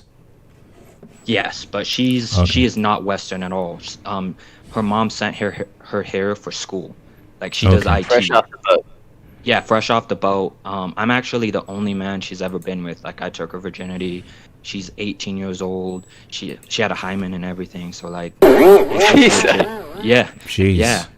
Yeah. So she is not Western whatsoever. So I've learned a lot about their culture. So, but with the white people thing, a lot of it has to do with like what I call the culture pill. Which, don't get me wrong, the race pill is that Western, not Western, but the Nordic features, they tend to have the better brow ridge, the better, shaped noses. Yeah, we know this. Well, yeah, I'm just for my point, like with the race pill, and then black people have a better frame, like, we're more, usually have the broader shoulders, taller, more masculine, just overall look to us. And then, Asian people, they tend to be smarter in general, and that's a part of race and culture pill. But the big part of, and we've seen this throughout history, is the culture pill. So there's a lot of things and that attraction, and I'm trying to like bring up a point here, a case that hasn't really been brought up, and I was hoping to get on the channel earlier. I'm not trying to take up too much time. But part of why can you give our viewers some advice as how they can also get 18-year-old Taiwanese girls virginal? How did you meet her? 1 second, I'll get to that in a sec, but this is important because this is something that is never talked about, and I still watch majority of your content, Face. Like you're still my favorite out of all the Manosphere to watch. But so no, nothing, no but. You're my favorite. No but. Cool. No. So the culture pill, what I say by that is like Western people are seen as rich, are seen as prosperous. Yes. So a lot of it has to do with, that necessarily like some of it white has people to are do. just but what I'm saying is like, for example, most, here we go to the culture pill, like black people around the world, they're seen as poor, they're seen as, so they're often like there's a lot of like, at first she was afraid to show me to her mom. Of course, if you were white, she would be less afraid, I'm guessing. Because in the last stream, we looked at a bunch of screenshots where Asian parents were advocating for their daughters to date a white man. They were saying, "Oh, I want some Harper babies. I want some babies with blue eyes." So it's not. Yeah, what I'm saying is is the just be white. It's above just looks, is what I'm trying to say. It's like like the looks aspect.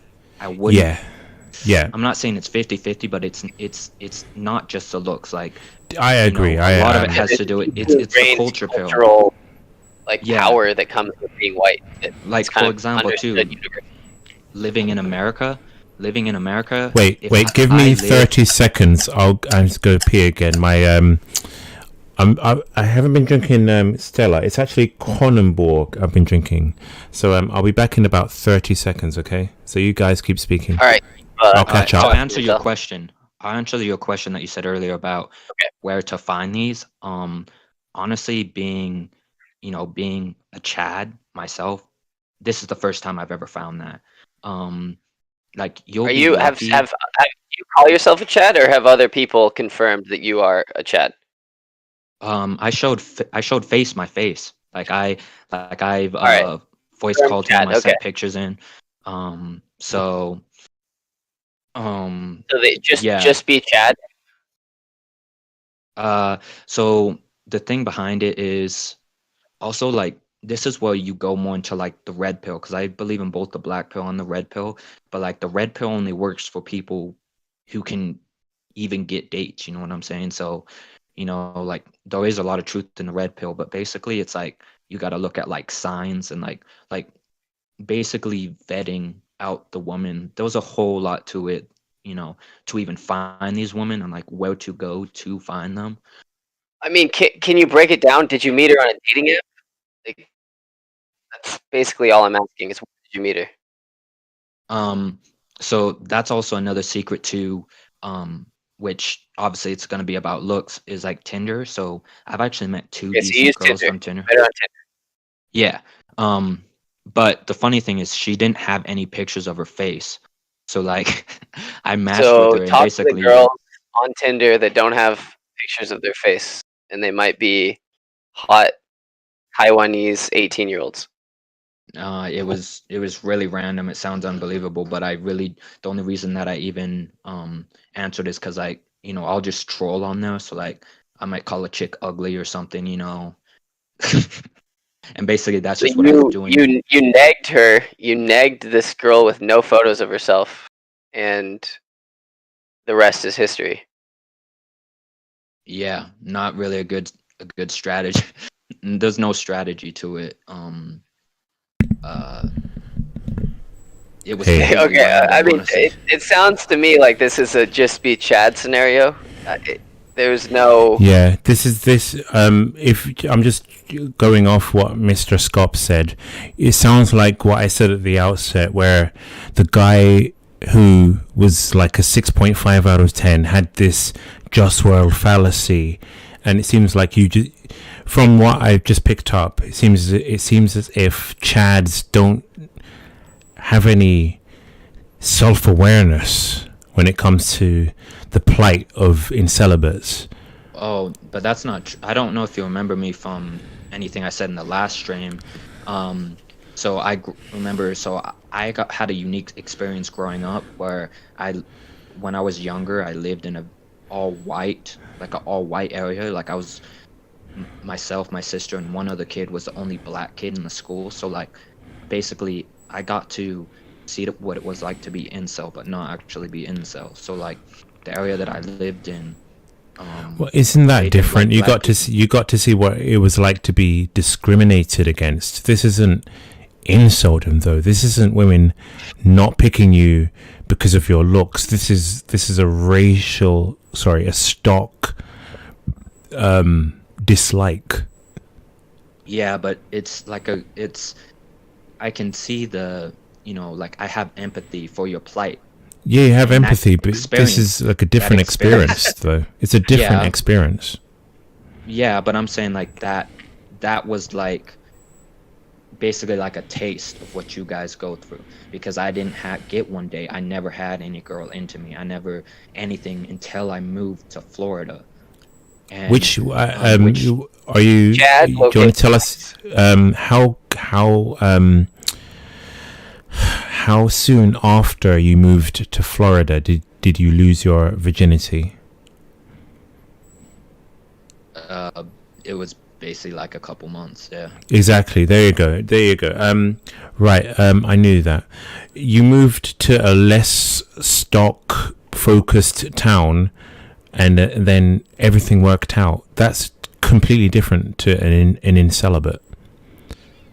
Well, you can look at, which I forget his name, your other guest on the call.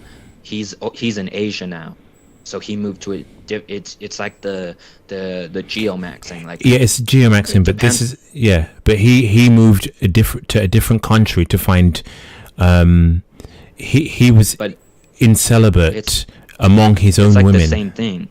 It's like the same thing as say you're in a Nordic country and you're 5'11" or 5'11", 6 foot, okay, and the average height there is 6'2".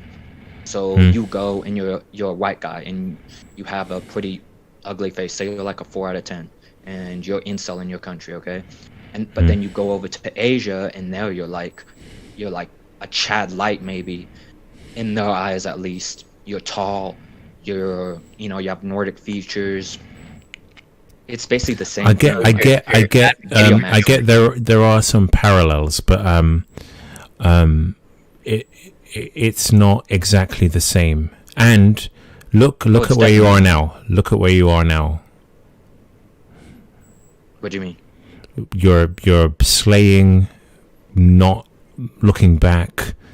You haven't had to think of any of this stuff. You're more thinking of like, is the woman taking the morning after pill? That's your main concern.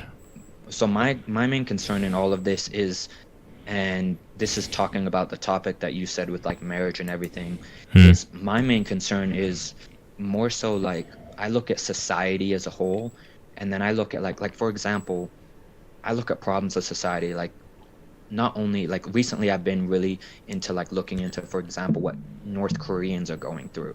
You know what I'm saying? Like I'm one of those people who like, I try to look at problems and think about how they could, be fixed. And not saying that I'm going to be able to do anything, but I'm that type of person where like just because I'm a Chad doesn't mean like the whole idea that a lot of incels have that Chads couldn't understand. Most won't understand because they're just Chad. They don't really care. They don't need to understand. But there's a lot of people who like outside of your realm that like look at what's going on with the world and see the effect that it's having, and that's where I really come in and start to care. And I really only see you're a caring Chad. And you really care about the plight of the incel? Yes, I do. I care about the plight of other men. I do. I really do. It's a horrible. And you care about world issues too. Wow, he's the whole package. But see, that's what I don't like when some, not all, but like Face, you're not like that. But I'll read the comments after these videos, and a lot of incels, like I say, it's partly being like semi like mental cell to like think that a Chad could not understand or care, because I'm looking at it from the broad spectrum. Do you know what happens when you have a bunch of men who are not satisfied? That's what I get that. You're looking broad. That's good. Yeah. To flatline. And what happens is with the feminism and with the destruction of, because see, you could say I'm kind of tradcon, like I believe that when we got rid of the religion, and not saying that religion keeps people in line. Like I believe people need to be kept in a box. You know what I'm saying? Like that's what keeps women good. That's what keeps men good. Because men to their own devices. Like let's go to the North Korea. Do you know the one child policy in China has made so many men to where they can't get a woman? Do you know these North Korean the soldiers to survive, they will let the North Korean females cross over the border to China? Like they have brokers is what they're called. Why are we talking about North No, Korea, listen. man? No, I'm explaining some. This sounds really off put, but so the lack of women, these men are taking the woman from North Korea, letting them through and selling them as slaves, and to help like these men who aren't able, there's not enough women, so this also like affects a lot of women in that way too. Like for example, a lot darker topics. I don't want to get this video took down or anything, but I'm saying I look at like the broad aspect of what's going to happen of things, and I understand the plight of other people. It's just called being empathetic, and most people, they can't step into anybody else's shoes. It is bleak. Like everywhere you look, it is getting more bleak. Like the whole picture. Like you gotta just look at the whole shows- picture. Like I'm not just some dumbass Chad who just sits here slaying chicks. Like honestly, like for me, I look at it as I understand where incels come from, because you're truly incel. Because here's the thing: you can buy a woman. Like even though it's a lot harder nowadays, you can still, you know, quote unquote buy a woman. What I mean in that sense is like you can get money and get some woman, but she doesn't actually love you. She doesn't actually desire for you. You know what I'm saying? So like that's where, you know, technically, you know, no one's incel. You could go buy a hoe. But like, Okay, all right, I'm saying stop. All right, not we that have Chad, to. you know? We have to keep on moving. So I'm gonna try and get the last 3 callers on before we go. So Intel Chad, you're welcome to call back another time, but we have to keep on Yeah, moving. is there ever a time that I could get on like longer? Cause we can speak in DMs and we can speak about it. Okay. All right, but I have to keep on moving. All right, thanks for your call, Intel Chad. Thank you. Let's get Russian Normie on. Russian Normie, you're on Looks Live. Oh, hello. Hey, you're here. I actually wanted to play us off because I was supposed to fucking leave like 20 minutes ago. And I don't blame Incel Chat that much, but I do blame the fucking milquetoast dude that just said, just work on yourself, bro. And I feel, bro, okay? Fuck that guy. Hey, Life is dude, not a with the fair swearing, bro. Dude, I have to edit it fucking this stuff. sucks, you know. I bet you Dude, that I have to fucking edit the faggot was, swearing, like, bro. Either an average woman or a below average woman. He wouldn't fucking incel anyways. Dude, wait, So dude, fuck him, hold but there's always up. exceptions. Let me mute this guy. Hold up. Calm down with the F-bombs, bro. I have to edit this video now.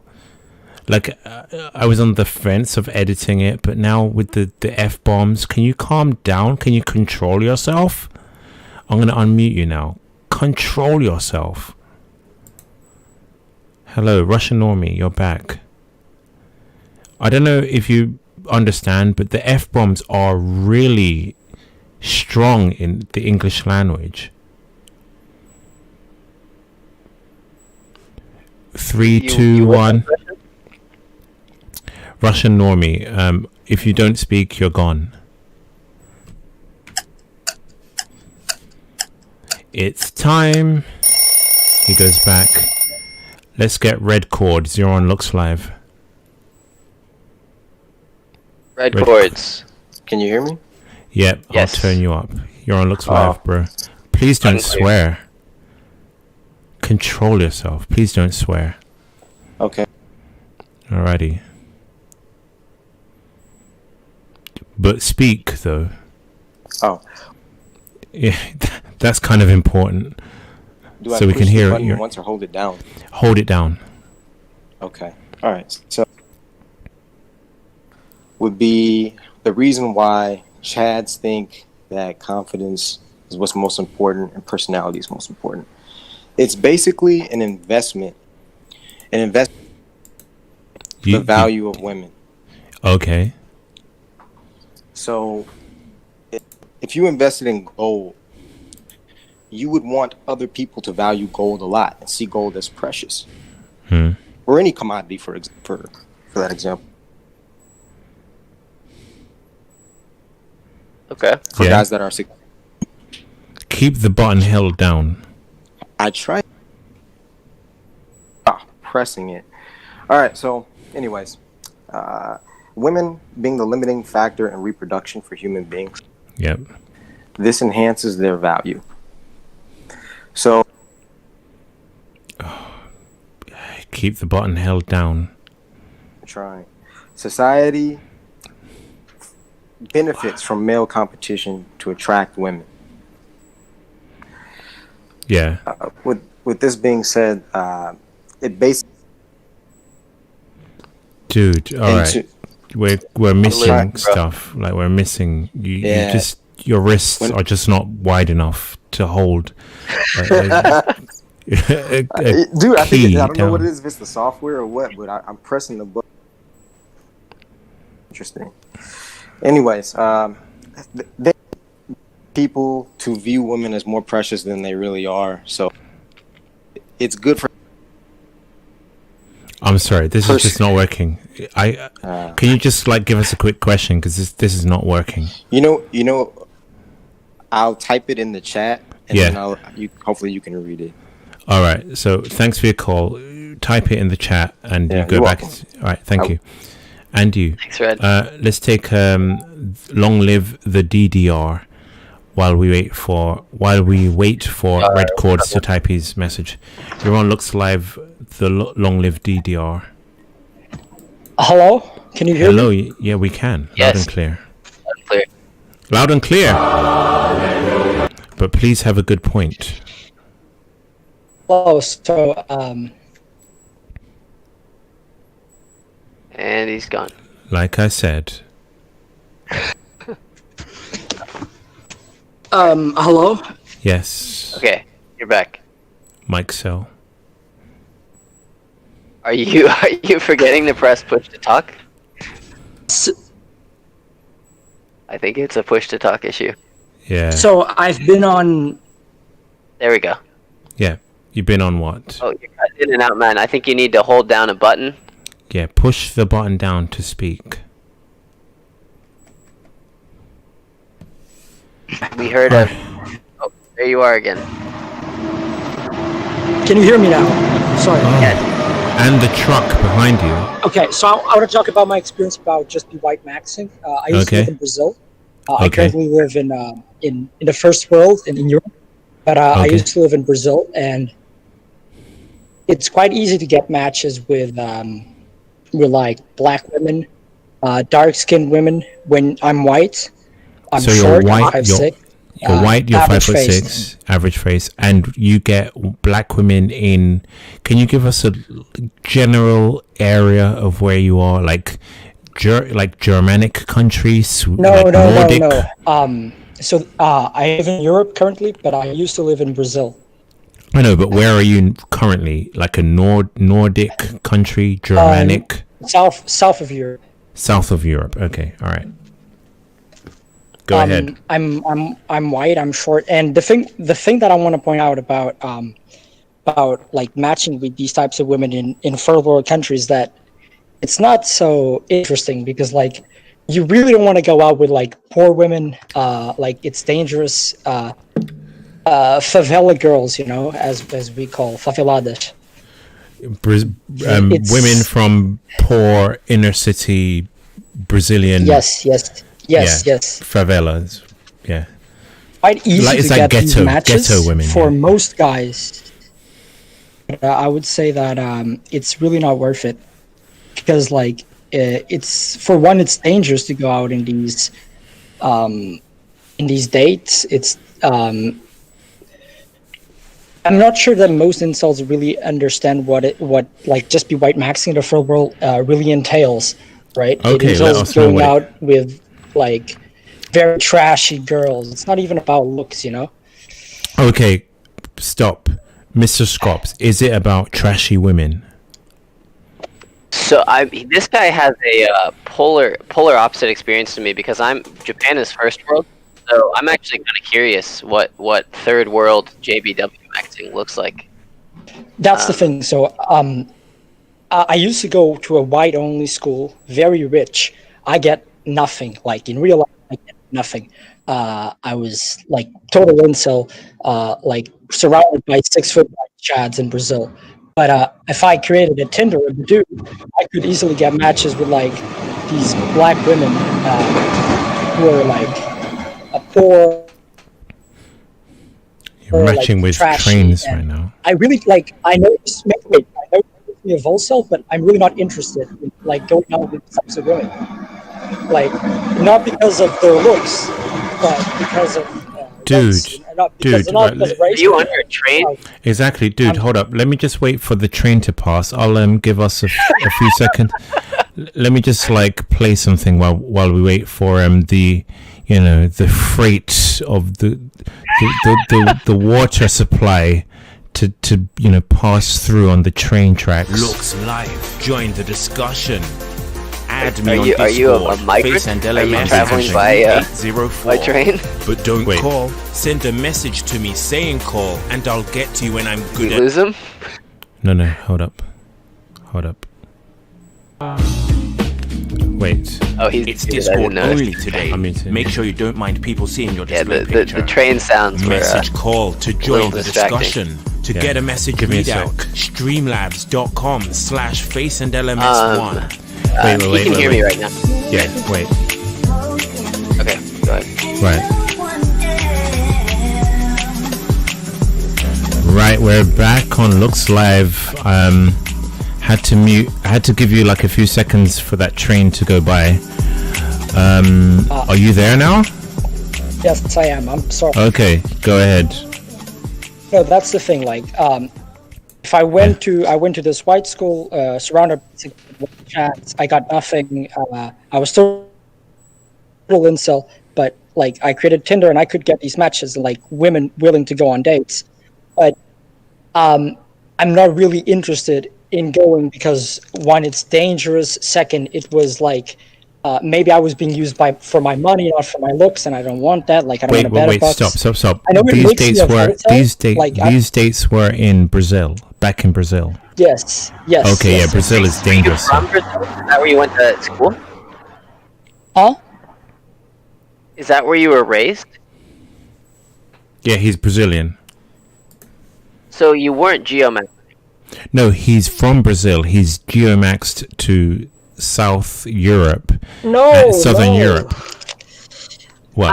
I'm European. I'm European. I went to Brazil, right? When I was a teenager, and so my experience there. Just following your family. Yes, correct. And then these black women you dated, were they in Brazil? I got the that's the thing. Yes, in Brazil. I got the matches. I have the matches. I have the options to date them. I don't want to because like I don't want to resort to that type of thing. Okay, so let me just make it clear not because for the of people racism, listening. No. Is it just attraction? You're just not attracted to black women? Or is it culture? It's about culture? class. It's about social class. Okay. Like it wouldn't make sense like for to show my parents that I'm dating like from the favelas, or it wouldn't make even sense for me to all right, so this wasn't really a geomaxing perspective. You were just happened to be in correct. Brazil because your family was there and didn't like your dating prospect. Yes. And that's the thing with I think geomaxing is where you choose the place. I know, yes. Correct. But I would just want to make the point that I'm not sure that most like incels realize that is this really what you want? To go to a third world country, to a shithole, to date trashy women, and is that like what you really want? It's not about looks. It's not about me not being attracted to them. One's voluntary, and the other is not. I guess so. But I think that most incels are just deluded. Like, I'm going to go to the Philippines in a way that not really, like, I wasn't really interested, I guess. I mean, the nice thing about that is an exit strategy. You know, if it fails, you can go back to wherever you were before. It's not about not having the option to date. You gain these options, but I think that most incels are delusional as to really whether they want these options. Like, an incel could go to the Philippines, right, Southeast Asia, and get a really trashy girl. But okay. You have to be really specific. It would be better bucks. You have to be really specific. You have to be specific. An incel can go to the Philippines. Which race, which looks, which height of incelibate can do that? This is me. I'm 5'6". I'm white. And I'm average faced. My experience is that with white women, I have never gotten anything in my life, ever. Yeah, so this plays into what we're saying. You have your dating life has depended on ethnic women who view you as a step up because of your race, in comparison to their race. So the race of women who see you as above them, it's insane to reason that men the men who are ethnic can use the same method, like men can't ascend to white women because white women are at the top of the league the same as white men are at the top of the league. So ethnic women are trying to ascend to you because you're at the top. White women are already at the top, so ethnic men can't get to their level.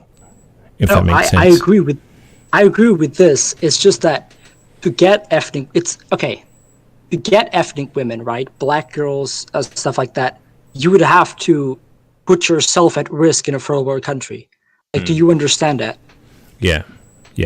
Like, a black girl in Brazil is gonna be like, it's gonna be dangerous to even go on a date with her in a way.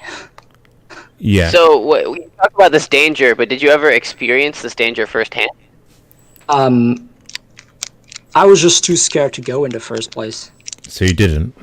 So yes. Is it actually as dangerous as you think it is, or is this just good old-fashioned racism? No, perception. It is dangerous. It is dangerous. That's the thing. Perception? It's different. Okay, I think that the experience of white maxing in first world countries, it's very different than third world countries. Yeah. Right? Because ethnic women in America aren't really necessarily trashy or poor or dangerous. It's a different experience in Brazil. That's the point I'm trying to make. Can I drive home the point that you, as a white man, ethnic women are below you in the central dating market value standings? You're above them. They want to elevate to you. They want to get up to your level. They're behind you. Ethnic men are down, like they're way behind. So they can't use the same. They can't. They're not above, or they're not high in central market value. So no one's trying to ascend to reach them because women are above them. Ethnic women are on their level, white women are above them. So, and ethnic women want to ascend above them. So ethnic men, black, South Asian, East Asian, Arab, they're below, they're down in the I don't threshold. I 100% agree that like being white is what helps me. That's the point I'm trying to make. I'm just saying that not necessarily the options you have once you're white in a third world country are good options at all. Okay. So it's, not because of looks. Warning. Alrighty. Cautionary tale, guys. Thank you for that. Don't Long live Geomax in Brazil. Radio. I would like to add that like in Brazil there's also a lot of like Japanese women where I used to live. Okay. And those are the only ones I've been with, like that I've been on dates. How many have you been with? To be, huh? How many have you been with? One only. One, okay. I'm only 18. What? This man is giving us a wealth. Let me mute him.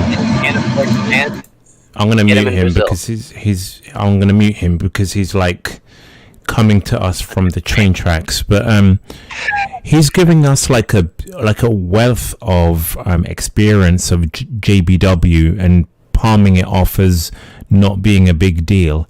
He is 18. He's 18. That is insane. How the hell is an 18-year-old trying to give us like the experiences of like a 30-year-old, and he's saying that his race has nothing to do with it. He's doing well for his age. Childhood. Such a sweet sexual time. He would do well not to black pill himself because he's doing just fine. Let me unmute him. Is the train gone? Yes, it is. I'm sorry. Okay. I live next to the train station. Well, we can tell. I'm not saying that being white doesn't. Wait, I'm not being blue pill. I 100% agree that being white is what makes me successful in this aspect. I'm just saying that you don't necessarily appreciate not necessarily the options that you're going to get when you're white in a third world country are good options because of social class. Alrighty. Long live. We have to keep on moving. So thanks for your call. Yeah.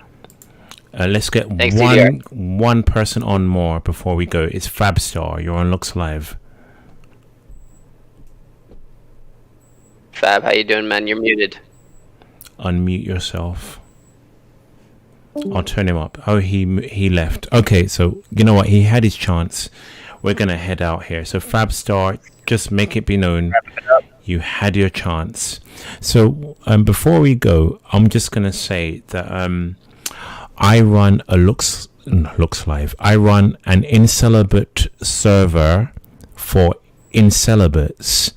What I will do is probably when this stream goes down, when I take it down, I'll re-upload it with the link to the stream in the description.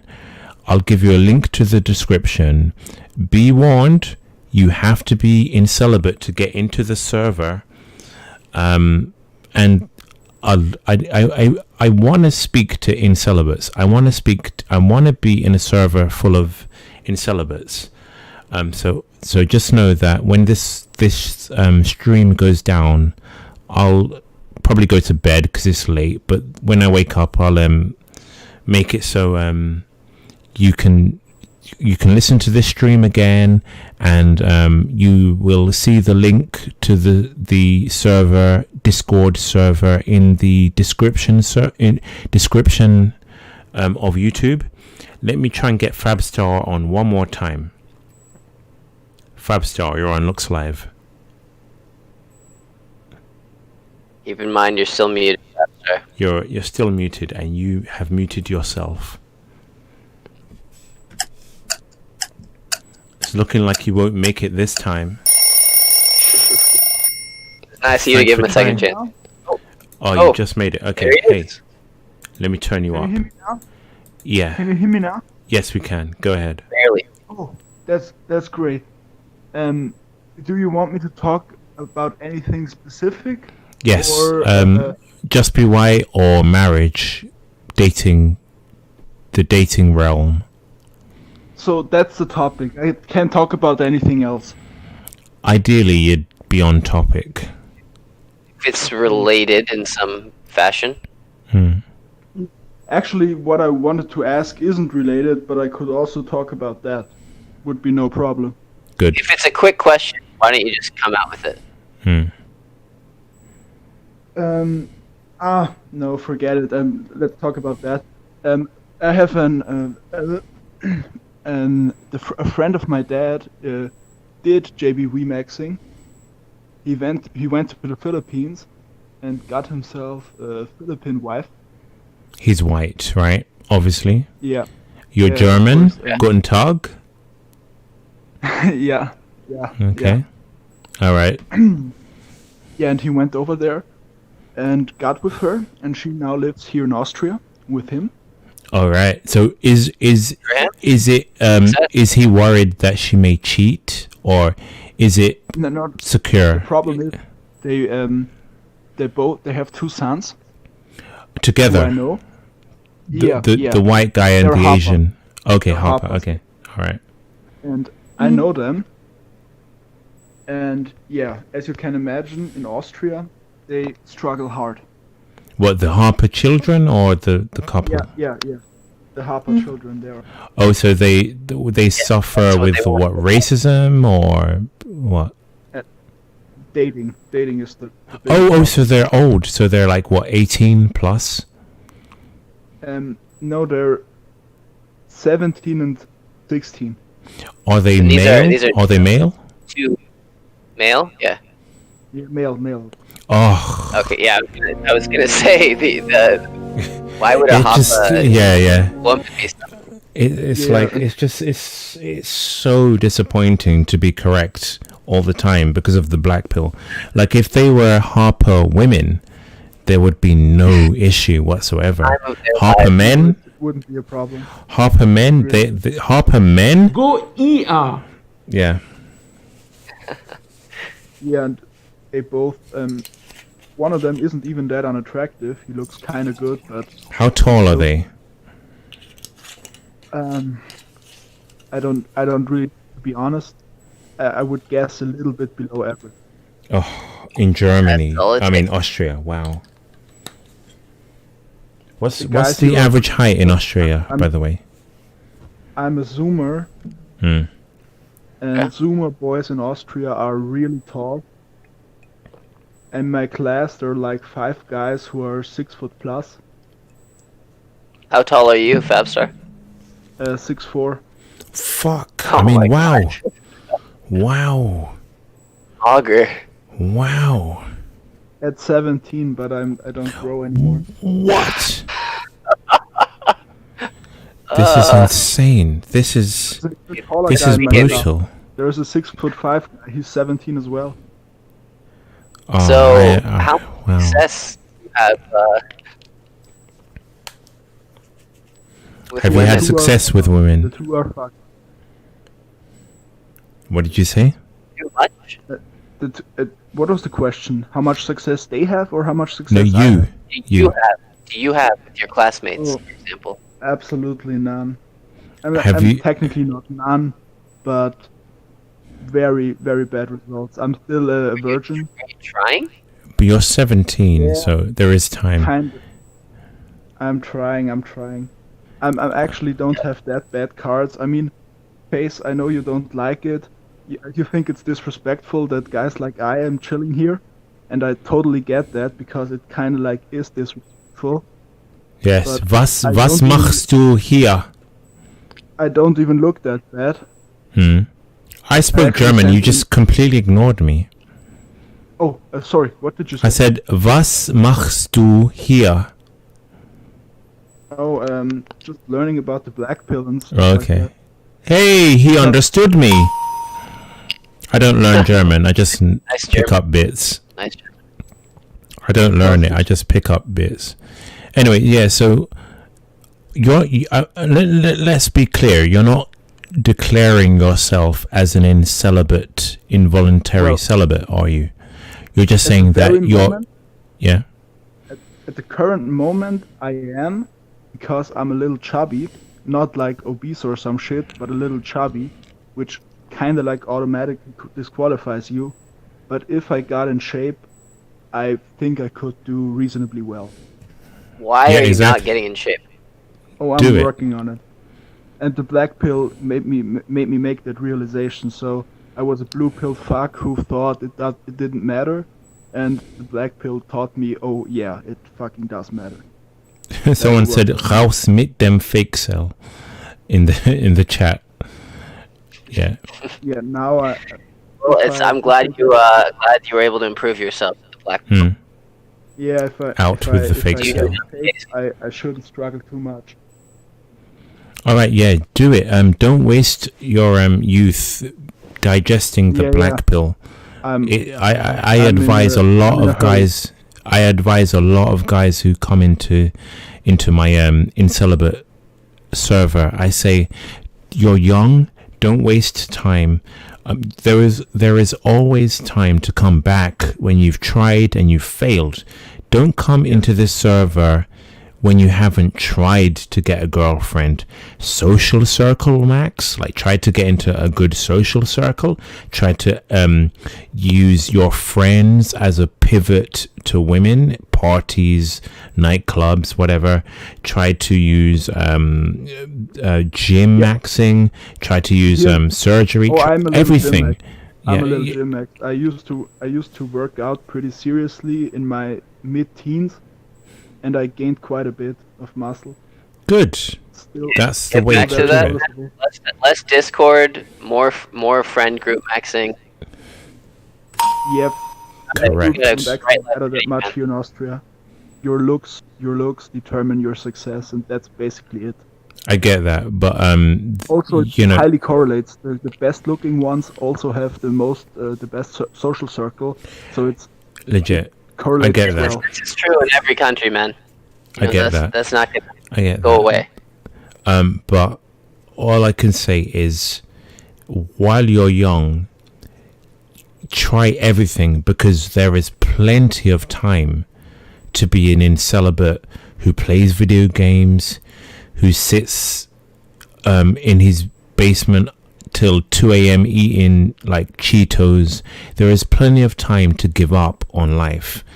You want to be trying at when you're in your looks prime, when you have youth on your side.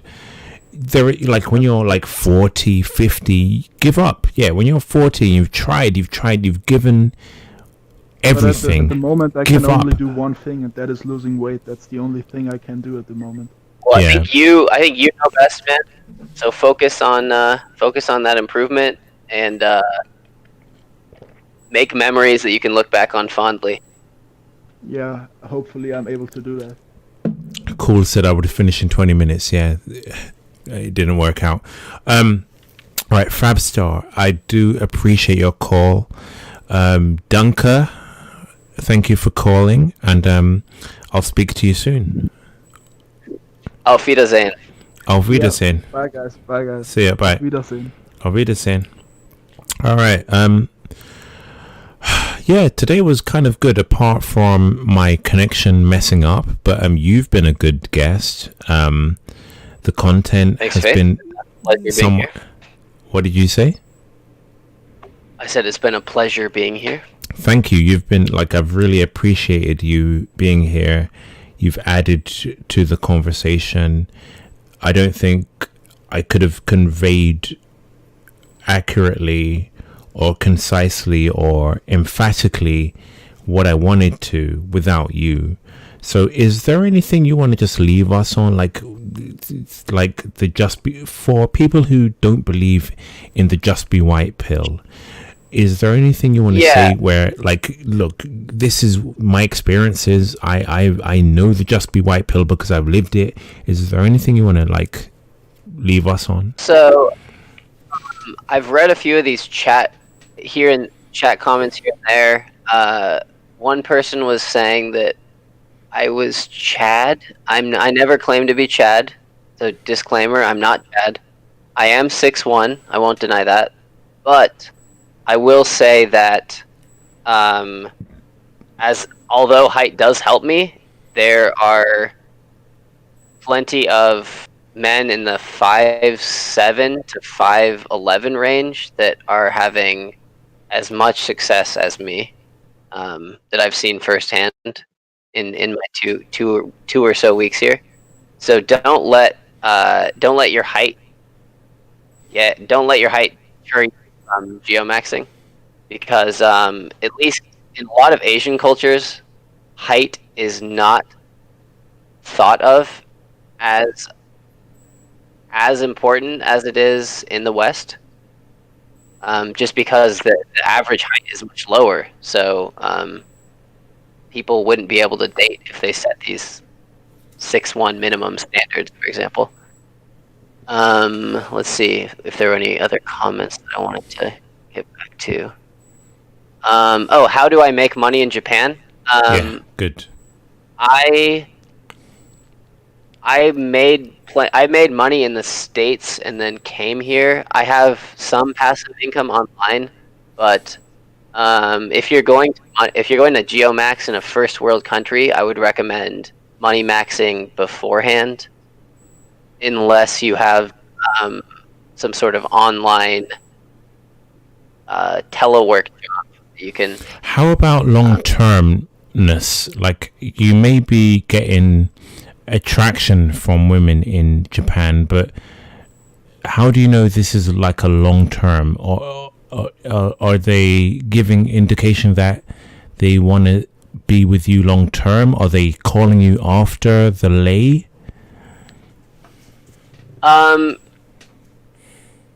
Are the women calling me after the lay? What was that? after they get out of the bed the next day, are they just going home, ignoring you?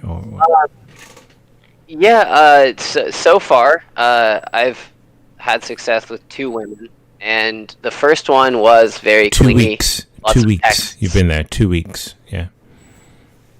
Yes. So I guess 1 a week average. The first one definitely wanted to see me again. Kind of gave me clingy vibes. So I distanced myself from her. It was getting a little aggressive. And the other one, spent some time in America. Very westernized. Very the kind of girl that wouldn't give me the time of day in the West. And I just met her for the second time yesterday, and I don't know what she sees in me, but JBW works because she is trying to see me again, and I would say she is an 8. Me dating an 8 in the States is absolutely would never happen. So I think I've seen you before, and you're like a 4 at best. So for you to have you to have the success is proof of JBW. Just be white. It's not a Western pill. I still can't quite believe it myself. Let me go through some super chats. Face, can you explain why MLD was freaking out on you? Because this is from Clarify the Third. Because he is I would fully acknowledge that I went on the stream like a lamb to the slaughter. I went on with good intentions, naive, and they roasted me to hell. They muted me like 7-on-1. They dogpiled me. Obviously, they are protecting their business interests. They don't want to be proven wrong with like facts and statistics and like this growing majority of men who are unable to use the red pill, unable to use dating coaches' advice. So they kind of silenced me at any conceivable point. So they freaked out on me. And MLD, Modern Life Dating, he made sure that I didn't get a word in edgeways because he's protecting his business interests. So he went ham, hard as a MF on me. I won't do that ever again. If I speak to a red pillar ever again, it would be on my own stream. I'm open to speaking to Rolo. Rolo said that he would be willing to speak to me, except for the fact that he got doxing threats. So, and he associated the doxing threats with me. He thinks that I instigated it, or that I kind of gave it my okay, which I didn't. I didn't know it happened. So if I can get Rolo Tomasi to realize that I wasn't part of the doxing threats that came towards him, then there may be some scope for me to have a discussion with him, because I would love to have a discussion with Rolo one-on-one, because Rolo is coming from like this year, like 1990s, year 2000 perspective, where men can just be alpha bro. But that doesn't work. This advice is 20 years out of date. Okay, let's move on. Bendover said, lowest IQ stream for a while. Terrible callers. Archon P91 said, TDLDR, just Lockmax on Tinder, JFL. Time for a Kiss said, Face, if you were reborn a Chad, would you date women since most have a 20 plus body count? Illogical. Uses your money and status. Would you be Muktaw that slays? I guess I'm kind of a B word, BITCH. So I value relationships, so I would prefer to be in a relationship, but if you're a Chad, you get to dictate the rules of a relationship. So, you know, like a 2 out of 10 guy who gets into a relationship isn't the same as an 8 out of 10 Chad who gets into a relationship. An 8 out of 10 can be relatively assured that his girlfriend won't cheat on him, that she values him, that every time she, makes herself available in the bedroom, it's voluntary and not kind of a duty. So it's kind of different. So I would be a relationship, but that's just me. I don't know, maybe if I were born into a Chad like from like birth, maybe my perception would be different, but judging on who I am as an celibate, I would prefer to be in a relationship, I prefer to have a connection to a woman rather than just just using a woman as a fleshlight. How about you, Mr. Scops? Sorry, I kind of tuned out there. What was the question again? The question is, if you were reborn as a Chad, would you do that, or would you date long term? You know, if I had the knowledge that I have now when I was reborn into a Chad, then I would probably just date. But if I was just born a Chad with a clean slate, like my memory wiped clean, of course I'd be hypergamous. Okay, so slaying random, left and right. Yeah. Bed Absolutely. hopping. Okay, all right. Oh, well, hey, that's what women are doing right now. Clarify the Third said, let me see if I, Clarify the Third for 499 said, he's right about the third world being dangerous. Who I remember, that's a caller we had. You could be targeted as a sucker by gangs, corrupt police, etc. Yeah. How about why did you opt for Asia as opposed to Japan, Brazil, Mexico, etc.? For similar reasons. I wanted the safety, and I didn't when I was thinking about geomaxing, I didn't want to put my life at risk, basically. So now, I'm not saying going to Brazil is putting your life at risk, but I wanted to have the peace of mind. So it was a conscious decision to not go to Mexico, which is like the neighboring country to you, and to go to Asia. It was a conscious decision. Also, I think Asian women are more attractive than South American women, so that factored in. So then I was choosing between Asian countries, and then it was kind of between Japan and Korea, and I just kind of picked Japan arbitrarily. But I think either one could have been fine. Were you in like the southern states of America where you were close to Mexico? No. Okay, more so north. More north. Okay. Not an easy road trip. Okay, and so user 4891 said 40 plus norm can still get women, but all are blown out ex-femme or fat single mom. So many inkwells and volcells. Civilization doomed. Too many black pills. Unhappy face. Let's see if we can pick some points out of his post.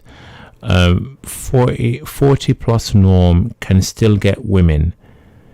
Is that men? I'm guessing he's saying that 40 plus men can still get women. Yeah. So is that like an outdated viewpoint, do you think? I'm kind of wondering what he's trying to say here. So he's saying that 40 plus men can get, like, I guess. Like 40 plus men are able to get. Maybe he's talking about women. No, he's saying 40 plus men can get women. So I'm guessing he's saying men in their 40s can beta box.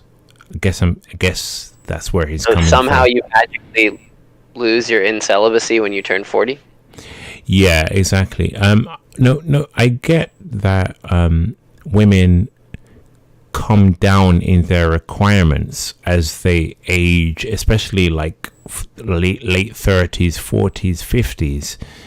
But a growing number of women, as we saw today, would prefer to be single than date men that they don't find like on their like radar, on their threshold, that don't meet their threshold. Yeah, women keep their standards up indefinitely, basically. There is no there is diminishing incentive for a woman to date a man who is unattractive. Like second wave feminism, like they get like jobs, they earn money. Then third wave, their equality in divorce courts, like marriage is less of an incentive.